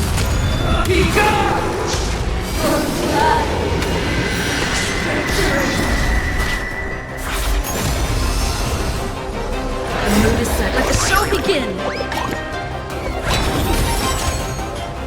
Let's improvise. Inner peace! Heal like men!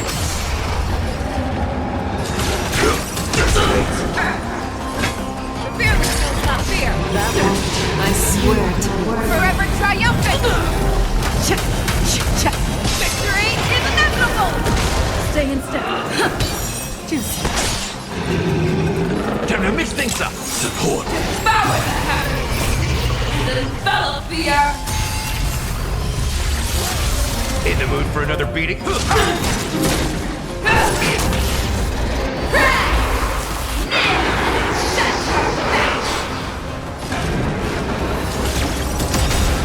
Like until everything burns to ashes! Fight to live! Set the seas aflame! Make your move, Hule. Forever triumphant! Victory is inevitable! That won't do. Fight to live! Make your move, never hesitate! The mood is set just. Let the show begin!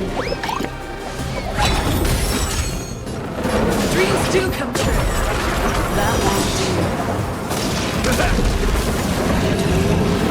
Set the seas aflame! One, disappear!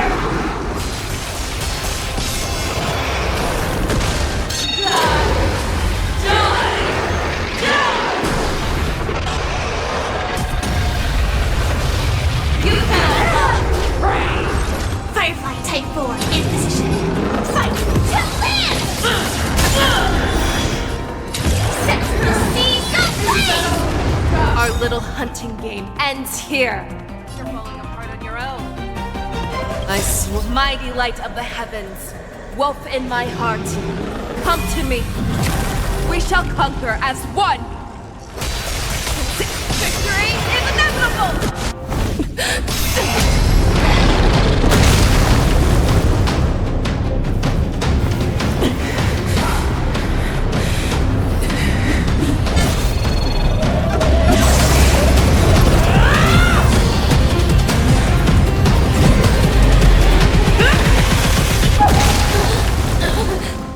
My only enemy has always been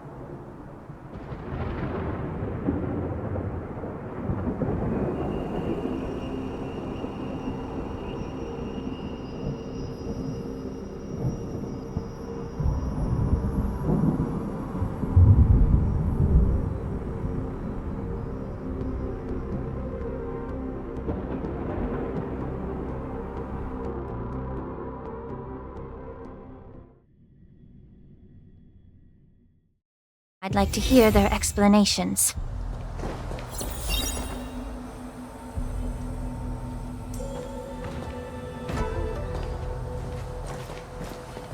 Welcome, Miss Lingsha.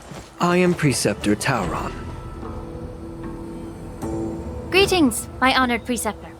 It's been a while since we last touched base. I've brought a friend with me today. I believe you're already familiar with each other. Tauron? Elder Tauron? I remember when I was exiled, you were on the verge of passing on. What's with this new look? All of this is thanks to your past life. Had you not been so rash, I wouldn't have had to walk such a dangerous road to free our clan, becoming this specter of my former self. Dan Heng, you've returned twice, but it seems that meeting us fossils wasn't on your agenda. Regrettable indeed. Now here you are to meet me anyway. Life does love its ironies, doesn't it? I didn't come here with Miss Lingsha today to reminisce. Indeed. When the Cauldron Master extends an invitation, it's only proper for the preceptors to attend. As the newly appointed Cauldron Master, there's been much to take care of within the Alchemy Commission. It's only now that I've had the chance to speak with you. Please forgive the delay, Elder. I sent over some evidence regarding the prison break in the Shackling Prison. I trust you've already looked it over. Yes.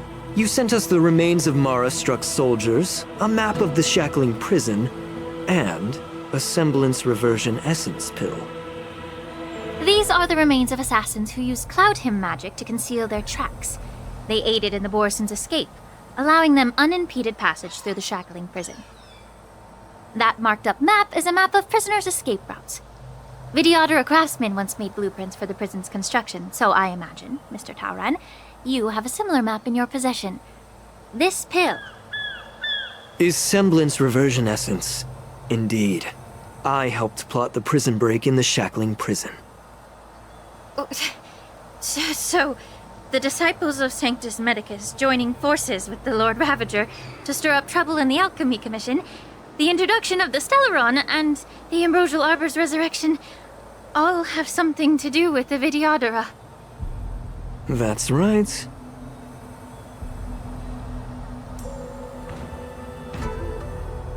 Are you surprised? After all, both of you were sent here by the Seat of Divine Foresight as messengers to hear my confession, weren't you? Ever since the sedition of Imbibitor Lunae, the population of the Vidyadhara has dwindled. With the High Elder exiled, a few of us preceptors had to do what we could to turn the tide. My methods might have been drastic, perhaps even incomprehensible. But it was all for one cause. The survival of the Vidyadhara. Yet, the Xianzhou natives zealously forbid any plague marks and did nothing while the Vidyadhara suffered. Dan Heng, Lingsha, as Vidyadhara, you should understand the desperation behind my actions. All I've tried to do is to ensure our survival. I'm well aware of the challenges the Vidyadhara face. Fighting for survival isn't a sin. But Elder, your actions have gone beyond mere survival. You've become a beast driven solely by the propagation, devoid of even a hint of empathy. Oh. Despite calling ourselves a noble draconic bloodline, at our core, we're merely bipedal beasts. The survival of our kind is paramount. If I hadn't resorted to beastly actions, the Vidyadhara might not even exist. The sages show no mercy, as the old wisdom goes. When the High Elder abandoned our people's survival, I had to shoulder the world's sins alone. Lingsha, Dan Heng, the past is behind us, but the future of the Vidyadhara still lies within your grasp. The situation on the Xianzhou Luofu has changed rapidly. As Vidyadhara, we must unite in purpose and avoid the mistakes of the previous Imbibitor Lunae. I was initially skeptical about the Vidyadra's betrayal of the Alliance. But after hearing your confession, I realized that there is no point in talking about trust. Breaking the covenant of our alliance will bring war upon the Vidyadhara. Even if we are able to have offspring again, what difference will it make? Once my plan succeeds, the Alliance will see the Vidyadhara as their saviors, because both parties ultimately share the same interests. So now that survival won't convince us, you want to talk about interests? For 1,000 years, the Alliance has been engaged in brutal warfare against the denizens of abundance. Yet victory has remained beyond reach. Have you ever wondered why? Should the Alliance emerge victorious, they will inevitably become the next denizens of abundance. However, if they suffer defeat, the Alliance will face extinction. Thus, the Alliance has deceitfully upheld this precarious balance. However, I have a way to escape from this dilemma. The Alliance's path to salvation lies within the secret of dragon transmutation. Imagine if there were a way to transform other life forms into Vidyadhara. The Alliance would then possess an endless stream of soldiers and would not need to worry about casualties. Once the war ended, these soldiers would cease reproduction, eliminating concerns of overpopulation. This is the way to salvation for the Xianzhou Alliance. The ultimate path to end the universe's suffering under the immortality plague. Only we, the Vidyadhara, can achieve this. So, you relied on this rhetoric to manipulate the ignorant members of the Vidyadhara into serving you. I am deeply disappointed in you, Elder. Your thoughts and intentions are completely devoid of empathy. Cloud Knights! Hold it!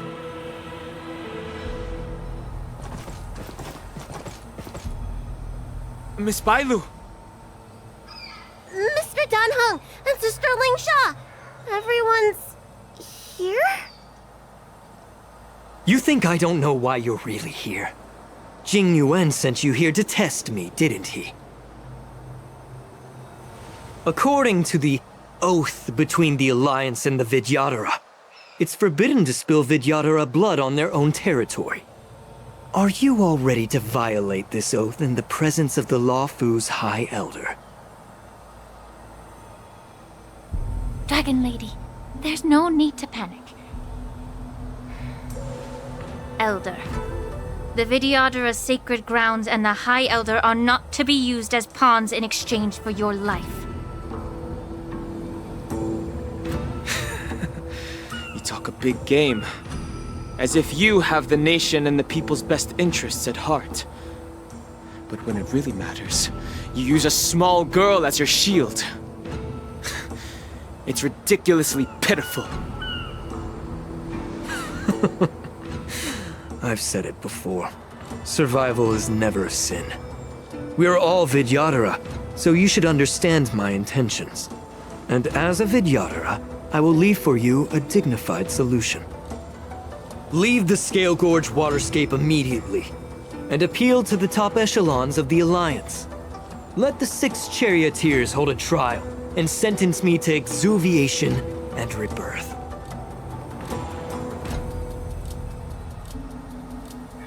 I see right through your plans, Mr. Tauron. Vidyadhara Rebirth erases past crimes, but I'm well aware of the Preceptor's dirty tricks during Rebirth. You might not be you, but you will still be you. I won't forgive myself for past sins under the pretext of knowing nothing, nor will I allow you to evade accountability. Dan Heng, I've always disliked your inability to see the bigger picture. Rebirth hasn't changed you one bit. Miss Bailu, as High Elder of the Lawfu Vidyadhara, please share your thoughts at this moment. I don't want to stay here. I'm tired of being pushed around. I'm not some puppet to be controlled. Please, take me away with you. I understand. As the oath dictates, members of the Alliance are forbidden from harming Vidyadhara here. But I've long since severed ties with the Alliance. Right now, I'm simply a nameless, free to come and go as I please. The oath of the Xianzhou means nothing to the spear in my hand.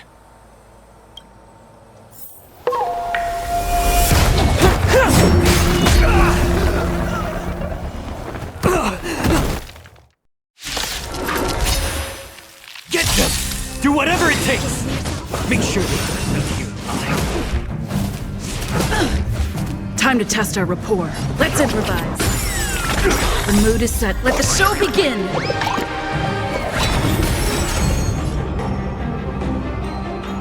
Nice like a good brew, my friends. Indulge yourselves!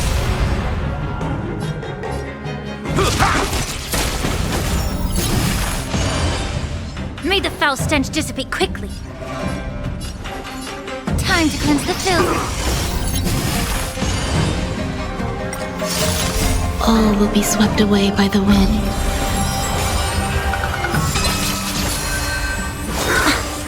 Secret of the saints!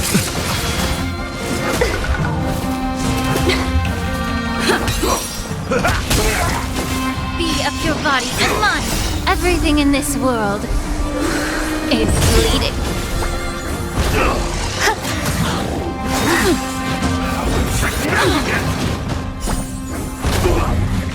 Get it together. Dreams do come true. Let the show begin. My friends, indulge yourselves! Time to cleanse the filth. All will be swept away by the wind. A miracle! Confidence. Let's improvise. Be of your body and mind. Everything in this world is bleeding. Eternal. Dreams do come true. My friends, indulge yourselves! Time to cleanse the filth.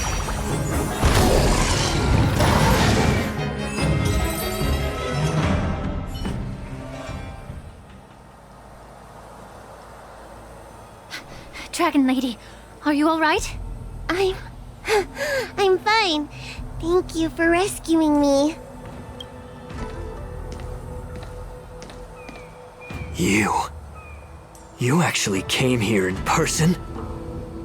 Otherwise, I wouldn't be able to hear your lofty opinions. The public trial you seek with the 6 charioteers is inevitable. In addition, I'll write to the Sage Queller of the Feng Hu. With her hatred for evil, I'm sure she will make a just decision. If it's her, she will earn the respect and assent of all the Vidyadhara on the Lafu. In terms of martial prowess, you indeed have the upper hand. But if you're under the impression that this advantage can be used to settle the score with us preceptors, that's quite an overestimation. Given the Vidyadhara's foundation within the Alliance, do you really think you can do anything to us? As I mentioned, I'll take all the blame and become the scapegoat. With the secrets I possess, the interrogation alone will take an eternity. And in the end, through various exchanges of interest, I am certain to survive. You understand this better than anyone, as it's the very art of trade-offs you love to wield. Lastly, a word of caution to you. I heard that Hulei has escaped from prison and is headed directly for the Sky Splitter. The bloodshed at the war dance is bound to be gruesome. Perhaps, even before my trial, your impeachment will have you in dire straits first.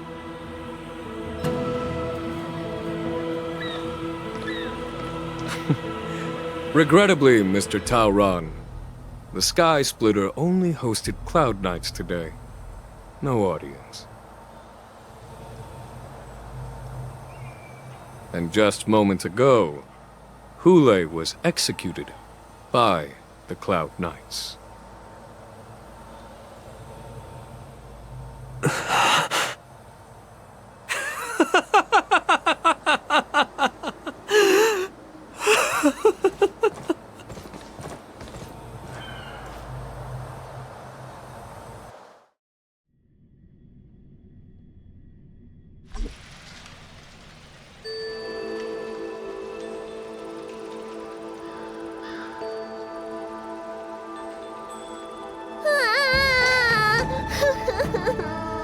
Miss March!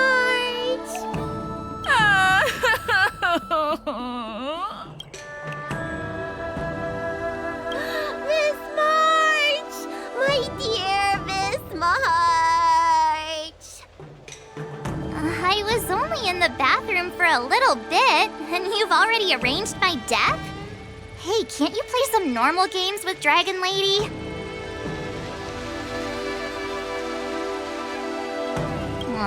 Thanks a lot for that. All right, enough playing. It's time to visit my masters. The infirmary is right over there. You can go by yourselves. Oh, come back and visit me when you have time. Next time, let's not play overly realistic make-believe with this doofus, okay? Well, there's not much I could do. General Fei Shao didn't really give me any chance to shine during this wolf hunt operation. If I had been in the ring, I could have knocked down 10 Hules with just one strike. You sound exactly like Master Yenqing.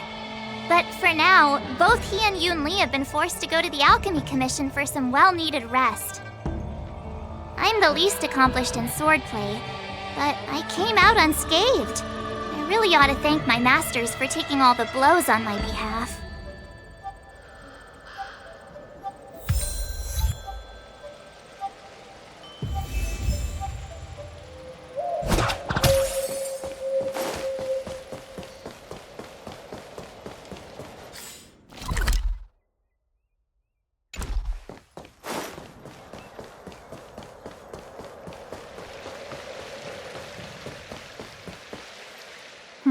Look who's here. The beloved Trailblazer and the charming March 7th. You came to the Alchemy Commission today. Oh, I get it. You are here with March to visit her masters, aren't you? Exactly. How are my masters doing at the moment? Unfortunately, only one master is here. I'm doing fine.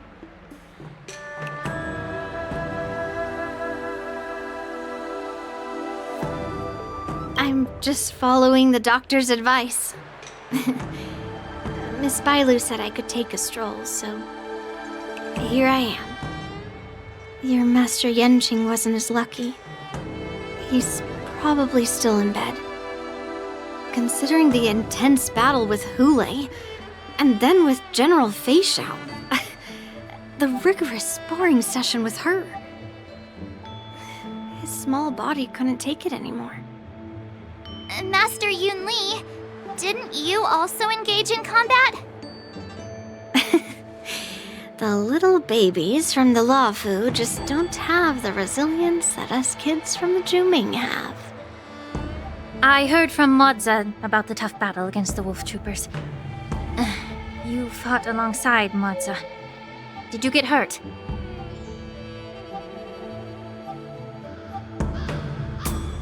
I can guess why. General Fei Shao is just too strong. Yun Li, go and lie down. Got it, Ling Sha. What about that smiley fox healer? And the guy with the hood? Thank goodness you and the others found Yao Cho. He lost a lot of blood and needs to rest properly. He and Maoza are seriously wounded.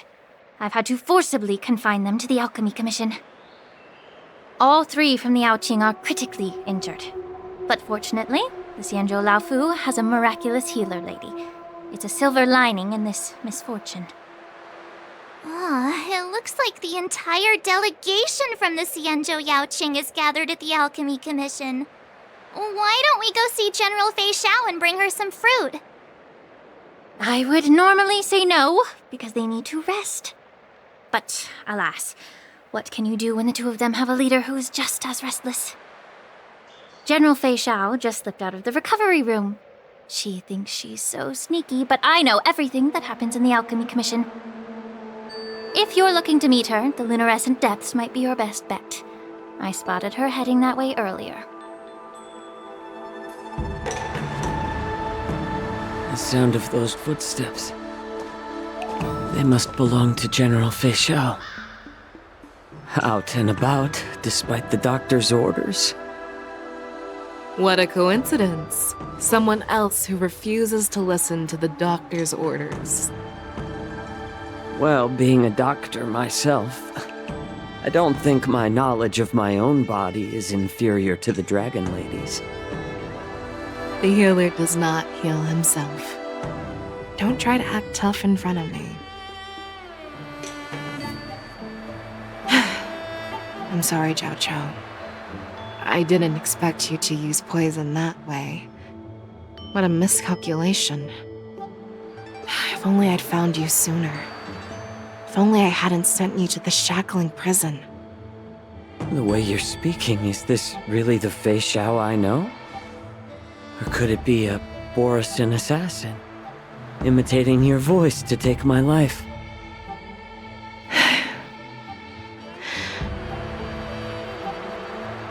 Zhao Chou, your eyes.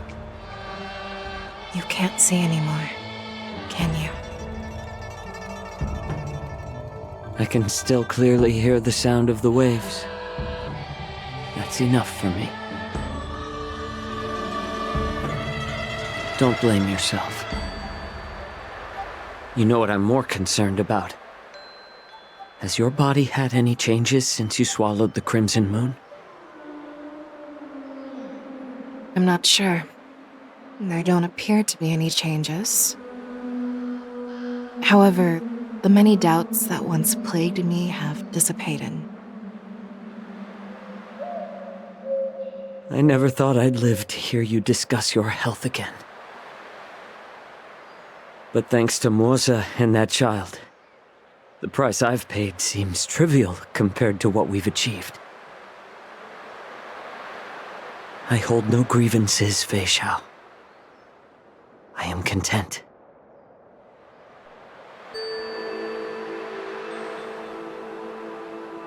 I don't know how to offer words of comfort, nor do I know much about curing others' ailments. I am just a warrior, so my pledge to you is simple. An eye for an eye. So you were here too. In this vast universe, there's bound to be someone who can heal your eyes. I'll find them. But until then... The threat behind all this chaos needs to be dealt with. You must already have some ideas. Let them out.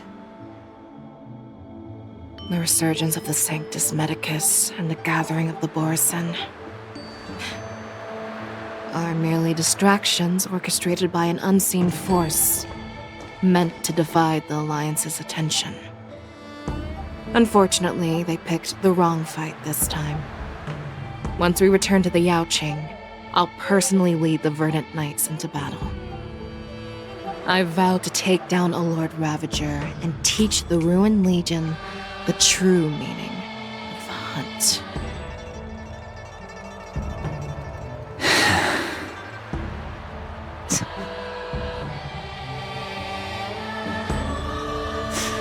I knew it. You've always been so impatient.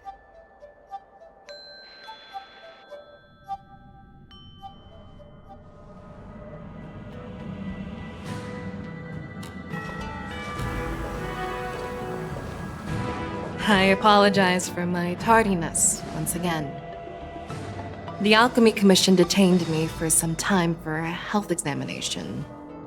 They released me only after ensuring I was in good condition. General, seeing you safe and sound puts our minds at ease. Hulei's escape caused significant upheaval and forced the war dance to be put on hold. A truly unforeseen disaster. Fortunately, the younger generation showed their valor.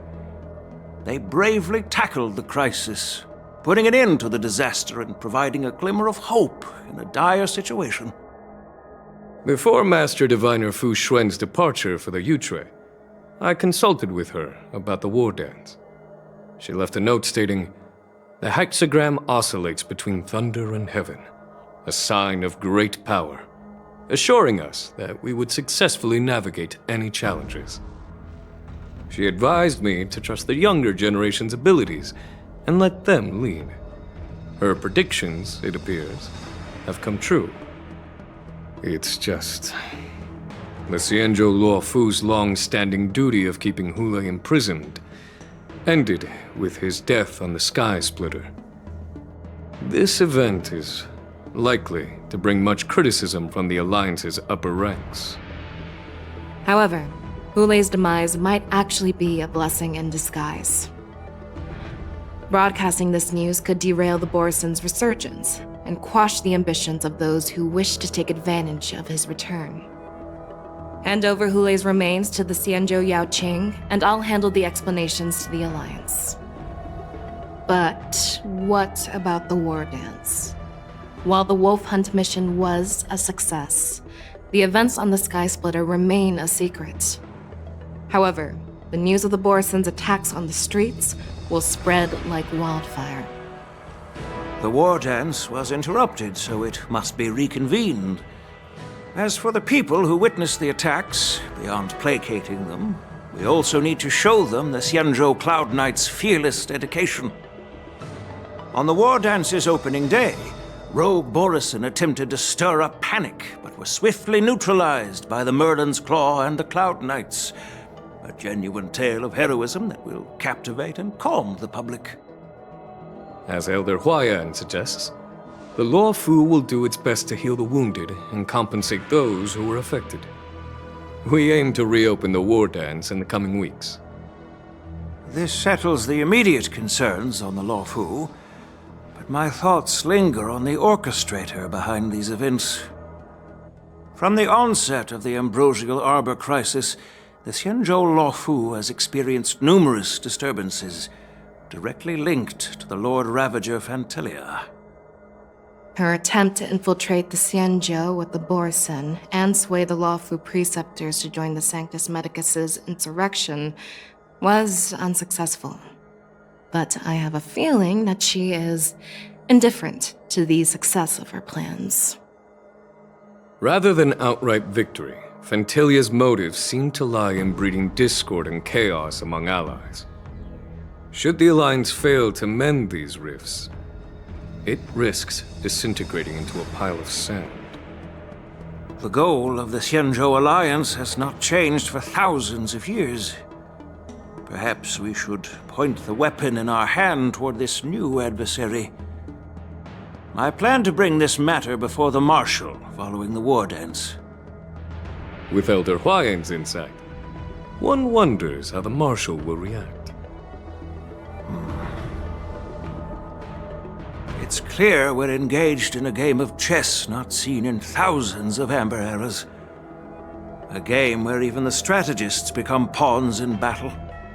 Where the stakes are as high as the fates of countless stars in the sky. Predicting the Marshal's decision is beyond me, yet she's well aware of our concerns. She has tasked General Yao Guang with performing extrapolations day and night to gauge the situation comprehensively. We gathered today not just to tackle the Luofu's predicaments, but also to address a matter requiring our collective presence. Yao Guang has sent a message from the Xianzhou Yuchui, informing us that she wishes to share the results of recent calculations she made within the Matrix. Jingyuin, I'd like to borrow the seat of Divine Foresight's chessboard for this purpose.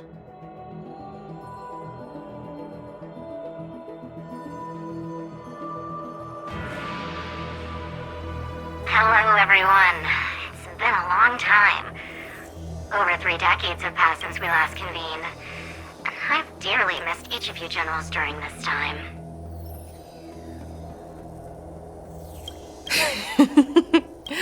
Was the seer strategist thinking of us or thinking of the fates we're destined for? The Merlin's Claw. As blunt as always. Though, not everyone's cup of tea, huh? You once told Jingyuin, "You're lucky that I'm the one who came this time. If it were the seer strategist, this conversation might not be so friendly." I'm intrigued. Did the conversation really come to pass? I've never heard anyone mention that the Decalite reflection barrier could eavesdrop on even the quietest whispers.